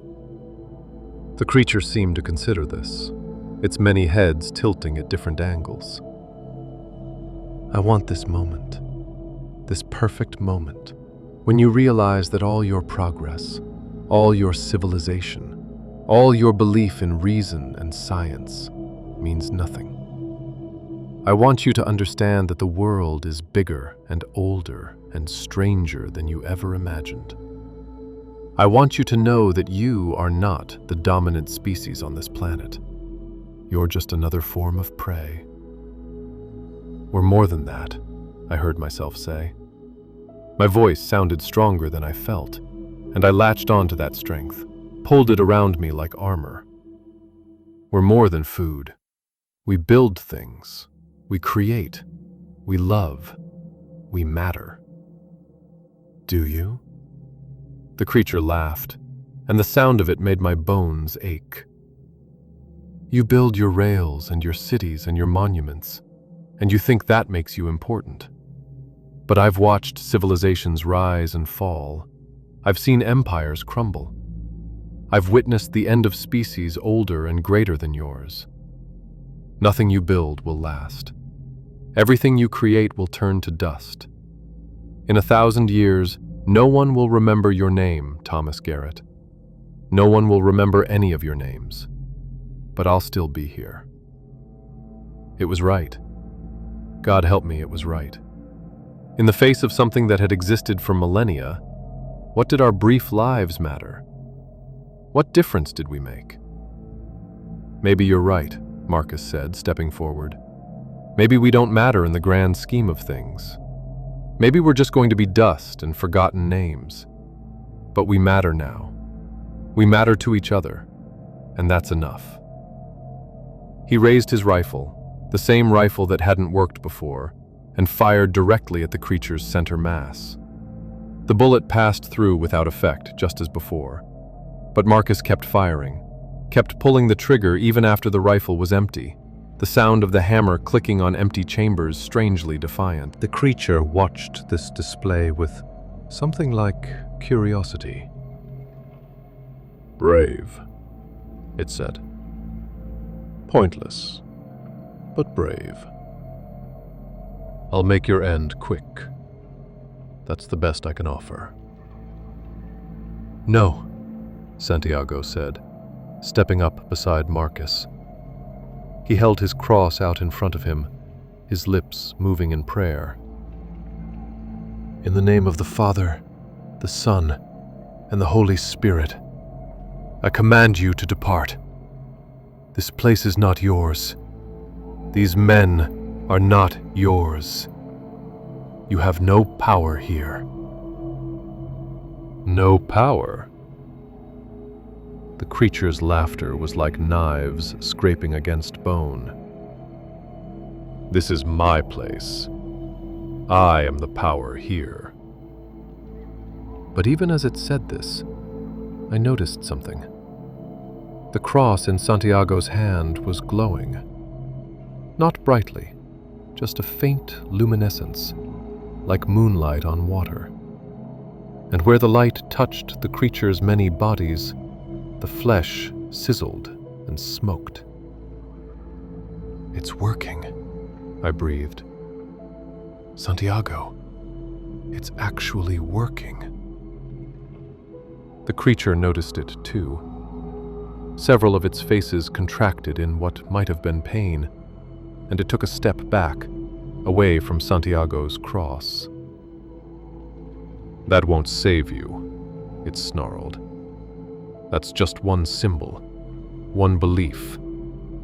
I've survived 1,000 symbols, 1,000 beliefs. People have been trying to drive me out for centuries, and I'm still here."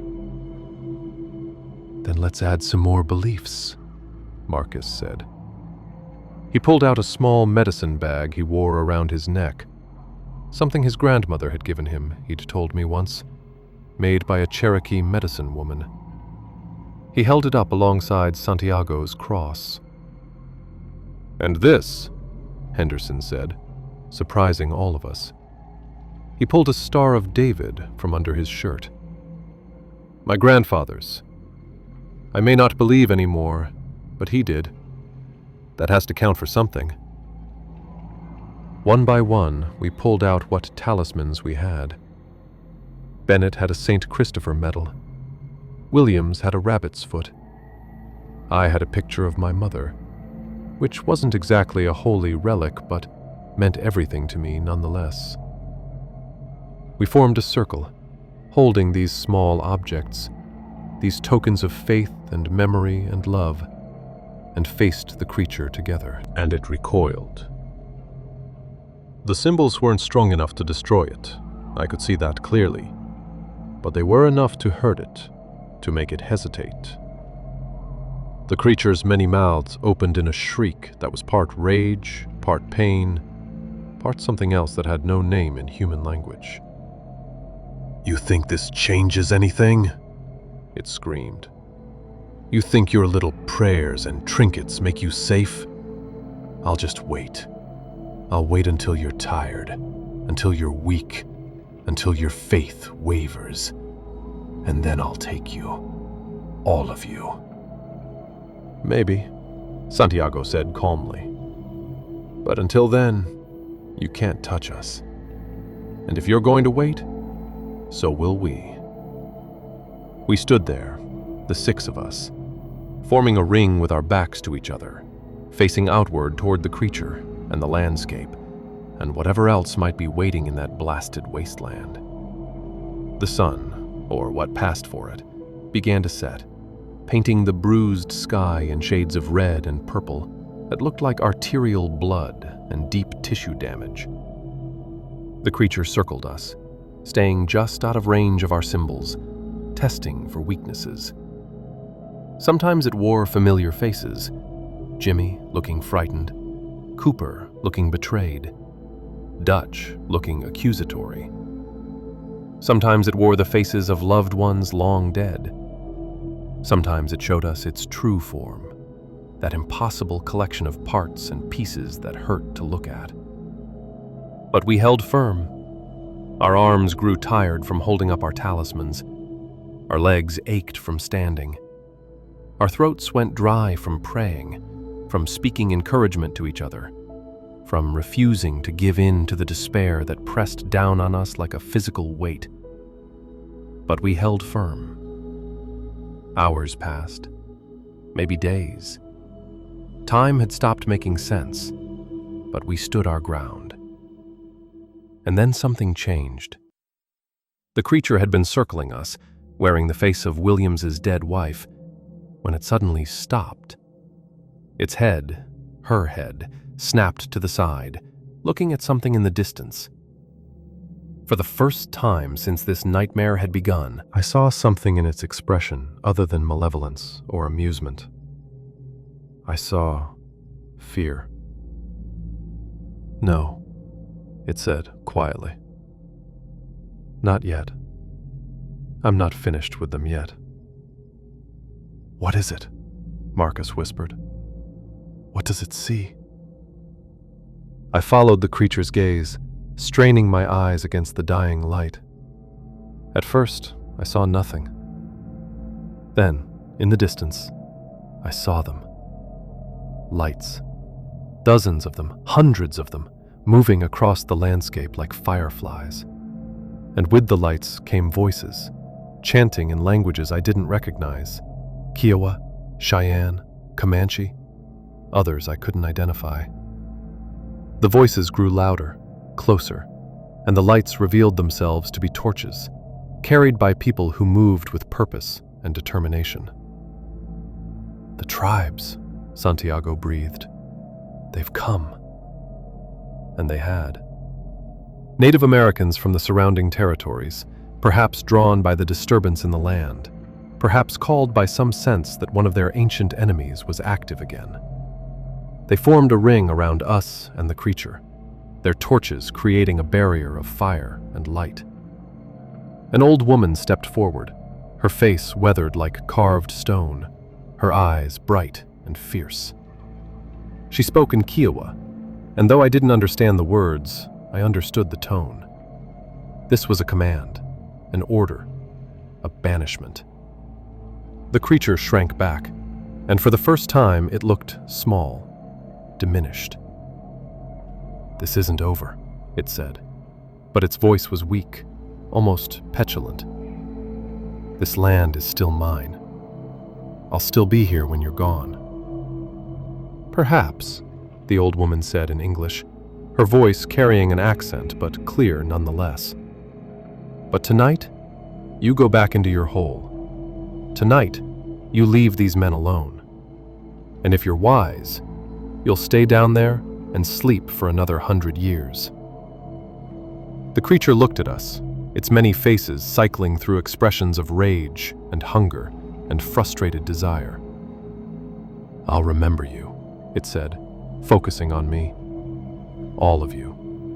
And someday, when the rails come through again, when men forget the old warnings and cross the boundaries once more, I'll be waiting. Then it turned and flowed back over the edge of the ravine, its body becoming liquid again, pouring down into that darkness like water down a drain. For a moment, I could hear it howling, the sound echoing up from the depths. Then even that faded, and there was silence. The old woman walked over to us. Up close, I could see the lines on her face, each one a story, a lifetime of experience carved into flesh. You should not have come here, she said simply.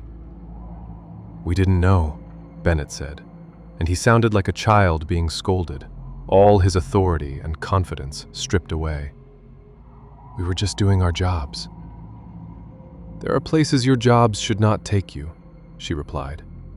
Places where the old things still live, where the boundaries between worlds grow thin. This ravine is one such place. My people have known this for generations. We marked it, warned of it, told stories to keep the foolish away. But you did not listen to the stories. We didn't hear them, I said. No one told us. She gave me a look that was equal parts pity and disappointment. That is because you do not listen. You see land, and you think only of how to use it. You see obstacles, and you think only of how to overcome them. You do not see the sacred. You do not see the forbidden. And so you stumble into places like this and wake things that should sleep. What was it? Marcus asked. That creature, what was it? The old woman was quiet for a long moment. A Nahuali, she finally said. A shape stealer. A thing that was once human, or so the stories say, but gave up its humanity for power. It has lived in this ravine for longer than my people have walked these lands. We have an understanding with it. We do not disturb it, and it does not hunt us. But you, she shook her head. You came with your iron and your noise and your disregard, and you woke it from its slumber. Is it gone? I asked. For good. Nothing is ever gone for good, she replied. It will sleep for a time, maybe years, maybe decades. But someday it will wake again, and when it does, it will be hungry.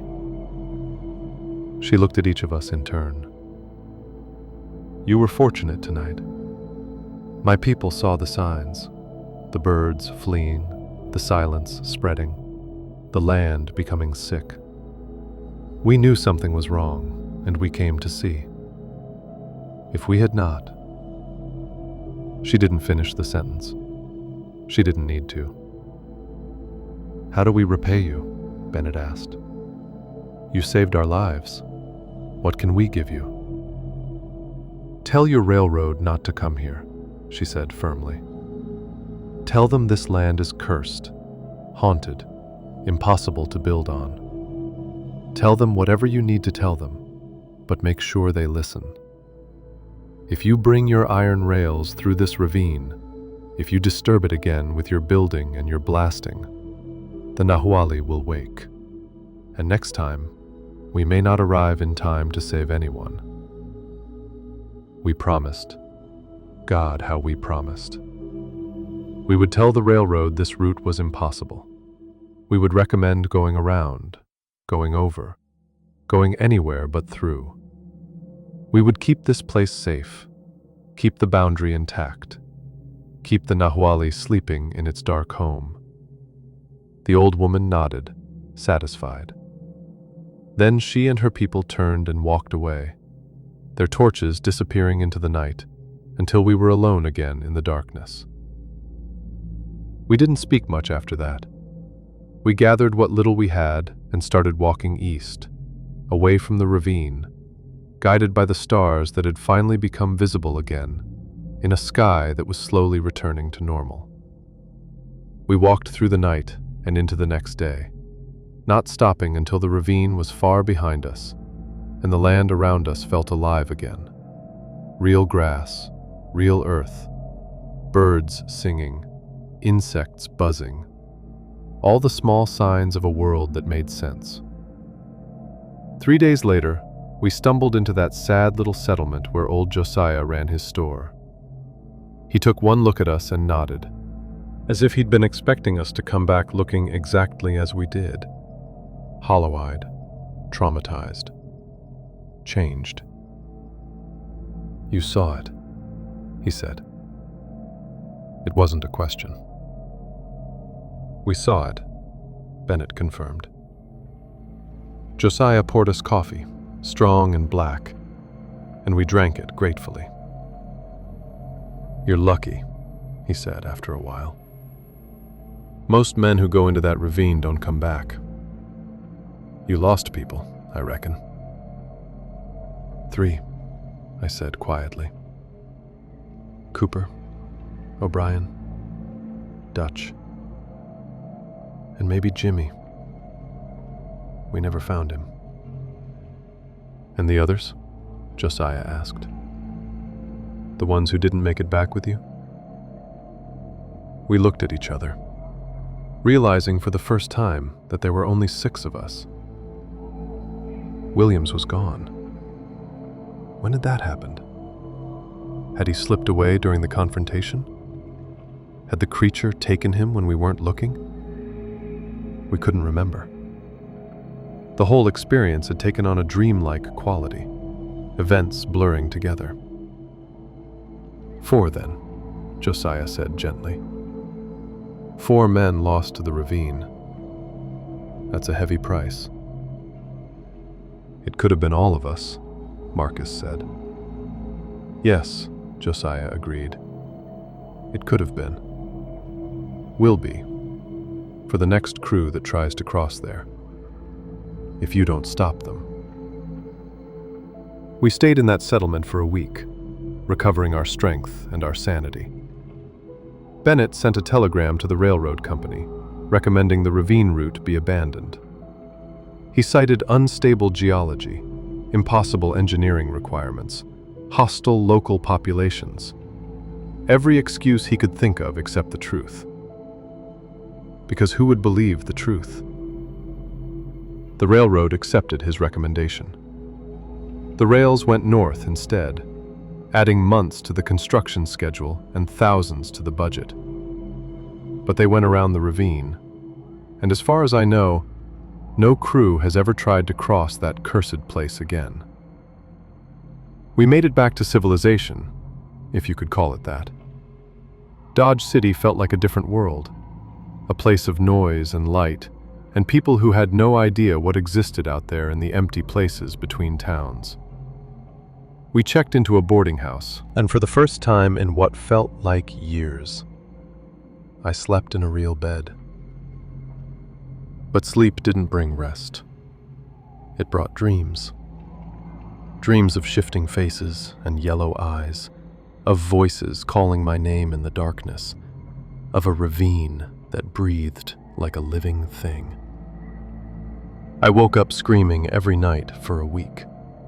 The railroad paid us our wages and offered us positions on other crews, other lines being built across the west. Marcus took them up on it. "Gotta keep moving," he told me the night before he left. "If I stop, I start thinking. And if I start thinking, I start remembering. And I can't afford to remember." Santiago went home to Texas. Before he left, he gave me his grandmother's cross. "You need this more than me," he said. "I've got my faith. You've got your questions. Maybe this will help you find answers." Henderson disappeared one night without saying goodbye. I heard later he'd taken a train east, all the way back to Philadelphia, and had sworn off the frontier forever. Couldn't blame him. That left just Bennett and me, sitting in a saloon one evening about 2 weeks after we'd made it back. We weren't drinking. Neither of us could stomach alcohol anymore. It tasted wrong, felt wrong, reminded us too much of O'Brien and his flask. Instead, we just sat there, nursing cups of coffee, not talking. "I keep thinking about what it said," Bennett finally spoke, breaking the silence. "About how we're just prey. About how nothing we build will last." "Maybe it's right," I said. "Maybe." He turned his cup in his hands, studying the dark liquid inside. "But I keep thinking, if nothing matters, if we're really just insignificant creatures, stumbling through a world we don't understand, then why did those people come to help us? The old woman and her people? They didn't have to do that. They could have let the thing kill us. Hell, we'd probably earned it, disturbing their sacred place like we did. But they came anyway." "Because they're better than us," I said. "Maybe." Or maybe because they understand something we don't. He looked up at me, and I saw something in his eyes I hadn't expected to see again. Hope. That creature, it said it feeds on fear. But that old woman, she didn't seem afraid. She was powerful in a way I don't think I've ever seen anyone be powerful. She had faith. Not the kind you get from reading a book or going to church on Sunday, but real faith. The kind that comes from knowing there are monsters in the world and standing up to them anyway. "Where are you going with this?" I asked. "I don't know," he admitted. I can't go back to the way things were. I can't pretend the world is simple anymore, that it's just rails and steam and progress. I've seen what's underneath. I've seen what we're building our civilization on top of. And I need to figure out how to live with that knowledge. I understood exactly what he meant. We'd lost our innocence out there in that ravine, lost our certainty that humans were the masters of the world. But maybe, just maybe, we'd gained something too. An understanding that there were forces older and stranger than us, and that respecting those forces wasn't weakness, but wisdom. Bennett left the next morning, heading back to Kansas City to see his wife. I never saw him again, though I heard he quit the railroad and became a teacher, of all things. Teaching children about geography and history and the importance of understanding the land you lived on. I stayed in Dodge City for another month, trying to decide what to do with the rest of my life. The railroad kept offering me jobs, but I couldn't take them. Every time I looked at a map, every time I saw a survey line cutting across empty territory, I wondered what else was out there.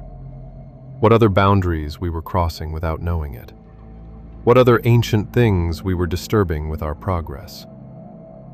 One evening I was sitting on the porch of my boarding house when a young man approached me. He couldn't have been more than 20, fresh-faced and eager, carrying surveying equipment and a railroad map. "Excuse me," he said. "I'm looking for Thomas Garrett. They told me at the railroad office he might be staying here." "That's me," I said, warily. "Oh, wonderful." He stuck out his hand for me to shake. "My name's Daniel Harper. I'm a surveyor, just graduated from engineering school back east.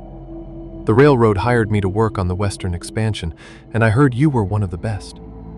I was hoping you might have some advice for me. I'm supposed to start on a crew next week, heading out to survey a route through New Mexico territory." I looked at this young man, at his enthusiasm and his confidence and his complete ignorance of what was waiting out there in the wild places. I thought about warning him, about telling him what I'd seen, but what good would it do? He wouldn't believe me. No one would. I barely believed it myself, and I'd lived through it. "Advice?" I said finally. "Listen to the locals. If they tell you a place is bad, believe them. If they say to go around, go around. And if you ever find yourself somewhere that feels wrong, where the birds don't sing and the grass doesn't grow right, and the silence feels like it's watching you, get out. Get out immediately, and don't look back." He laughed, thinking I was joking or being overly cautious. "I'll keep that in mind," he said. "Thank you, sir. I hope someday I'll have as much experience as you." "No," I said quietly. "You really don't." He left, still smiling, still eager. I watched him go and felt old. Not old in years, I was still only 26, but old in the way that matters, old in the soul. I'd seen too much, knew too much, and I could never unknow it. I left Dodge City the next day, but I didn't go back to surveying. I became a cartographer instead, making maps in the safety of offices, working from other people's notes and measurements. I never went out into the field again. Couldn't. Every time I even thought about it, I'd hear that chittering laugh, see those yellow eyes, feel that presence pressing down on me like a physical weight. The years passed. The railroad continued its westward expansion, though more carefully than before. Someone high up in the company must have taken our warnings seriously, because certain areas were marked as geologically unsuitable for construction and left alone. Maybe they believed Bennett's official report. Maybe they'd had other crews come back with similar stories. Or maybe they just knew, on some instinctive level, that there were places humans shouldn't go. I married, eventually, had children, built a life that looked normal from the outside. But my wife knew something had happened to me out west, something I couldn't or wouldn't talk about. She'd wake in the night to find me standing at the window, staring out at the darkness, waiting for something that never came. She noticed how I avoided talking about my railroad days, how I'd change the subject whenever the conversation turned to the frontier. She never pushed, never demanded to know, and I loved her for that. My children grew up hearing stories about my adventures out west, but they were sanitized versions, the kind you tell children. Stories about hard work and harsh conditions and the beauty of the open plains. I never mentioned the ravine, never mentioned the creature. That burden was mine to carry, mine and the few other men who'd survived that encounter. Over the years, I kept in touch with Marcus through occasional letters. His were always brief, always written in the tone of a man trying to convince himself everything was normal. Working on a line through Colorado, one letter would say. Good weather, good crew, no problems. That last part was always emphasized, underlined. No problems. As if he was trying to ward off the memory of a time when the problems had been insurmountable. Santiago wrote to me once, A long letter full of prayers and scripture, and reassurances that God was watching over us. That what we'd faced had been a test of faith, and we'd passed. I wanted to believe him. God knows I wanted to believe that there was some divine purpose to what we'd experienced. But I couldn't shake the feeling that we hadn't been tested. We'd just been lucky. Lucky that the old woman and her people had arrived when they did. Lucky that our fumbling faith had been enough to hold the creature off. Lucky that we'd survived it all. I never heard from Henderson or Bennett again, though I looked for their names in newspapers and obituaries, wondering if they'd found peace, or if they'd ended up like O'Brien, jumping into darkness to escape the memories. And I never heard what happened to Jimmy. Sometimes I let myself hope that he'd made it out somehow, that he'd found his way to safety and was living somewhere under a new name, trying to forget what he'd seen. But I knew better.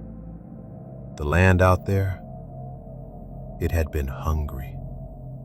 And Jimmy had been so young, so afraid. If he was still alive, he wasn't the same boy who'd grinned at me over the morning campfire, who'd whistled tunes that echoed strangely across the empty plains. That Jimmy was gone, taken by the ravine, or transformed by the creature, or lost in that shifting landscape where normal rules didn't apply. I'm an old man now. My children are grown, have children of their own. My wife passed 5 years ago, and I miss her every day. The world has changed enormously since 1889. Automobiles and airplanes, electric lights and moving pictures. Inventions that would have seemed like magic back when I was a young surveyor walking across the Kansas plains. Progress marches on, just as we always believed it would. But I know something those bright-eyed inventors and entrepreneurs don't know. I know that beneath all our progress, underneath all our civilization and technology and certainty, there are older things, ancient things. things that don't care about our railroads or our cities or our belief that we've conquered the natural world. Things that wait in the empty places, in the ravines and canyons and forgotten corners of the map, watching us with yellow eyes and wearing faces that almost, but not quite, look human. Every now and then I hear stories.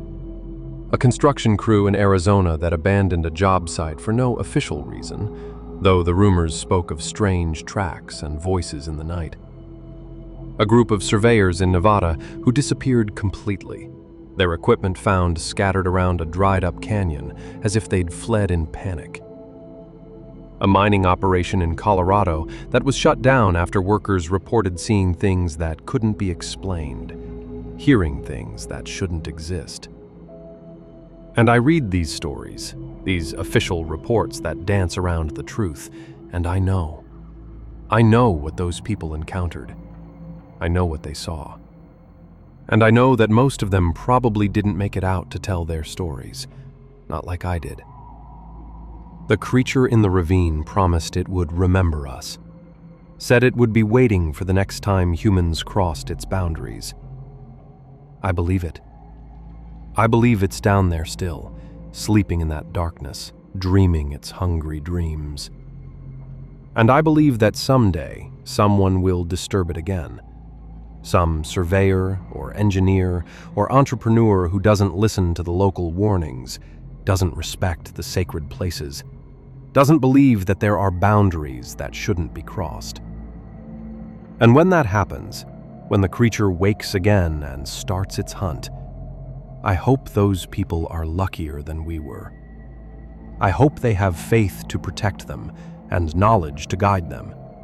And maybe, if they're very fortunate, someone like that old Kiowa woman to arrive at the last moment and drive the thing back into its hole. But I doubt it. The tribes are mostly gone now, pushed onto reservations, their land taken, their sacred places paved over or fenced off or marked for development. The old knowledge is disappearing, the warnings forgotten, the stories dismissed as superstition. We're building our civilization on top of places we don't understand, and we think because we've put down concrete and steel, because we've strung up electric lights and laid telephone wires, that we've somehow made them safe. We haven't. We've just learned how to ignore the danger, how to convince ourselves that the rational world is the only world, that monsters don't exist because they can't exist. But I was there. I saw it. I know the truth. Part 6. I'm writing this account in the autumn of 1932, 43 years after the events I've described. My hands shake as I write. Age, mostly, though I'd be lying if I said it was only age. Even now, after more than 4 decades, the memories make my blood run cold. I can still see that creature's many faces, still hear its chittering laugh, still feel the wrongness of that place pressing down on me.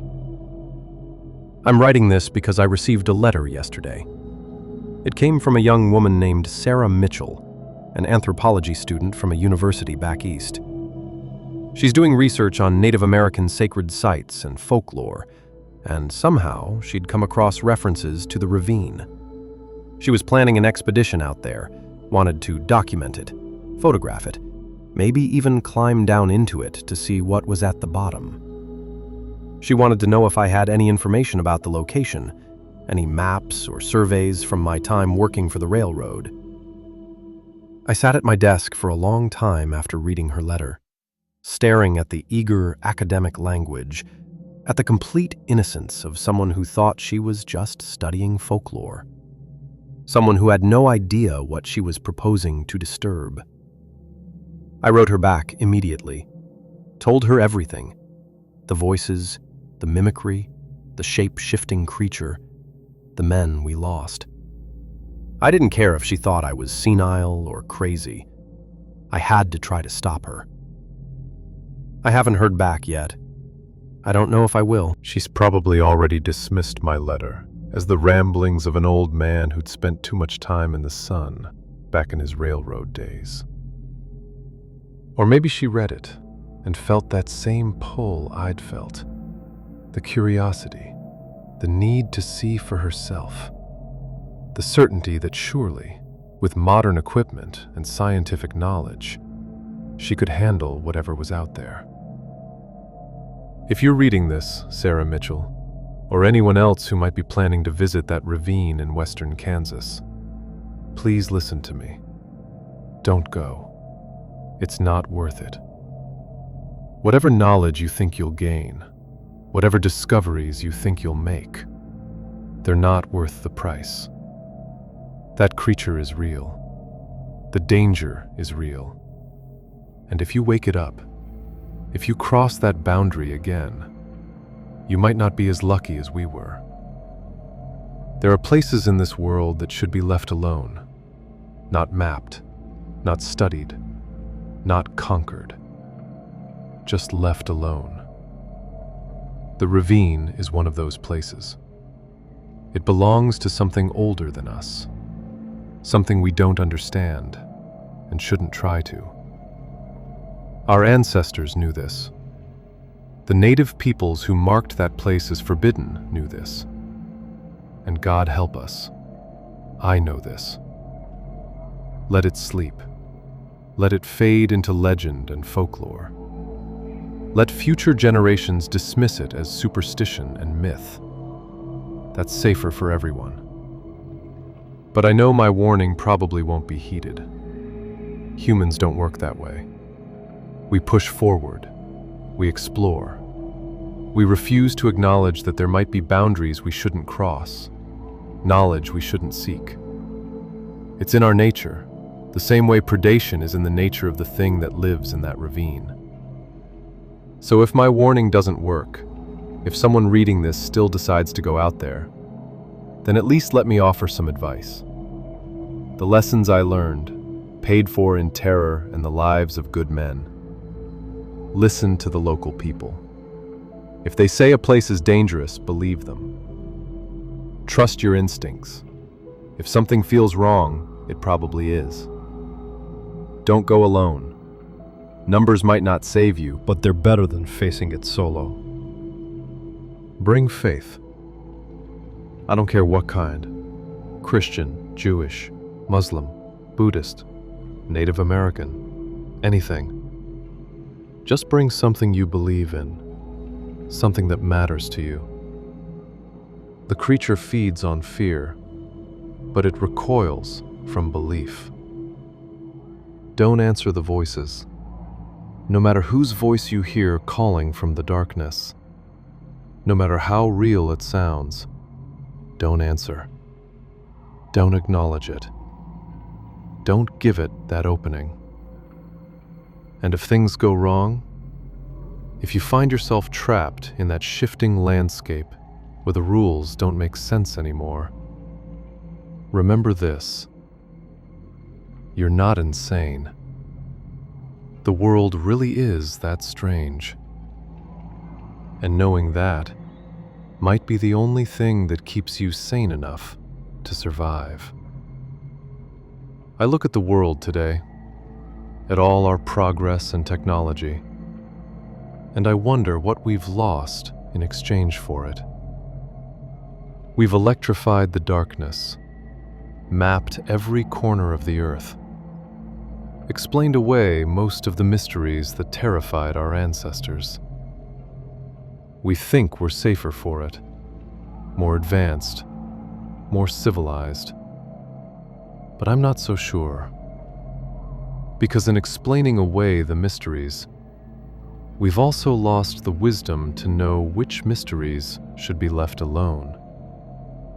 We've lost the healthy fear of the unknown, the respect for boundaries, the understanding that humans aren't the only intelligent things on this planet, and definitely not the most powerful.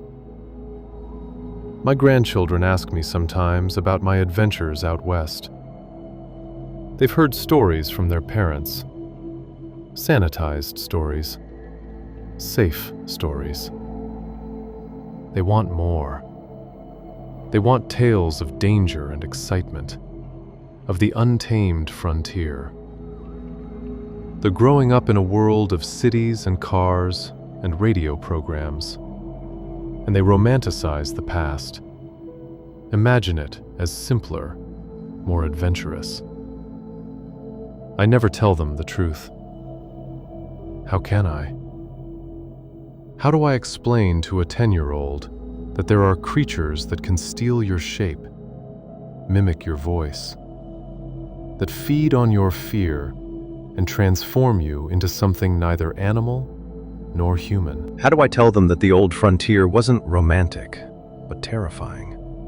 That it wasn't empty wilderness waiting to be conquered, but territory already claimed by things that had every right to defend it? I can't. So I tell them about the beauty of the prairie sunrise, about the camaraderie of the work crews, about the satisfaction of building something that connected the country. I tell them the stories that won't give them nightmares, and I hope that by the time they're old enough to hear the truth, the ravine will be so far in the past that it doesn't matter anymore. But it does matter. It will always matter. Because what happened to us out there wasn't just a freak encounter with a monster from folklore. It was a lesson about the limits of human knowledge and power, about the dangers of treating the world as something to be conquered rather than something to be respected. It was a reminder that we're not as advanced as we think we are, not as safe, not as dominant. And that lesson is just as relevant now as it was in 1889. Maybe more so. Because now we have the tools to disturb places that should never be disturbed. We can blast through mountains, drain lakes, redirect rivers. We can reach parts of the world that used to be safely inaccessible, and with each boundary we cross, each sacred place we violate, each ancient thing we disturb, we risk waking something that should have stayed asleep. I'm tired now. Tired of carrying this knowledge, tired of the memories, tired of watching the world march confidently forward while I know what's waiting in the shadows. Part of me hopes that when I die, and it won't be long now, I can feel it, the memories will die with me. That the story of the ravine will fade into obscurity, just one more tall tale from the old frontier days. But another part of me, the part that's writing this account, hopes that my story survives, that it reaches someone who needs to hear it, someone who's standing at the edge of their own ravine, wondering whether to cross. And maybe, just maybe, my words will give them the wisdom to turn back. To anyone reading this, I'm not crazy. I'm not senile. I didn't imagine what happened out there in 1889. It was real. The creature was real. The danger was real. And it's still out there, sleeping in that ravine in western Kansas, waiting for the next group of travelers who don't respect boundaries. Do you think the creature was truly defeated, or is it still watching? I'll tell you what I think. I think it's still there, still sleeping, still dreaming, still waiting. I think it will always be there, because things like that don't die. They just persist. They're part of the land, part of the old places, part of the world that existed before humans and will exist after we're gone. And I think that someday, someone will wake it up again. Maybe it's already happened. Maybe it's happening right now. Maybe someone ignored the warnings, crossed the boundary, and is learning the same terrible lesson I learned all those years ago. If that's you, if you're out there right now, in some empty place where the grass grows pale and the birds don't sing, if you're hearing voices that sound like people you know, but wrong somehow, if you're seeing tracks that shouldn't exist, get out. Get out now, while you still can. Run and don't look back. And pray to whatever you believe in that the thing hunting you is in a merciful mood. And if you make it out, if you survive, do what I did. Warn others. Tell your story, even if no one believes you. Plant the seed of caution, the understanding that the world is stranger and more dangerous than we pretend it is. Maybe your warning will save someone. Maybe it won't. But at least you'll have tried. That's all any of us can do, really. Try to survive. Try to learn. Try to pass on the wisdom we've gained, so that maybe, just maybe, the next generation won't make the same mistakes. I'm done writing now. My hand hurts, and the sun is setting, and I need to close the curtains before full dark falls. I don't like the darkness anymore. Haven't for 43 years. Because I know what lives in it. what watches from it, what waits for the moment when our lights fail and our faith wavers. The creature in the ravine promised it would remember us. Well, I've remembered it too. And I'll keep remembering it, keep warning about it, until the day I die. After that, the warning is yours to carry. God help us all. Thomas Garrett. October 15th, 1932.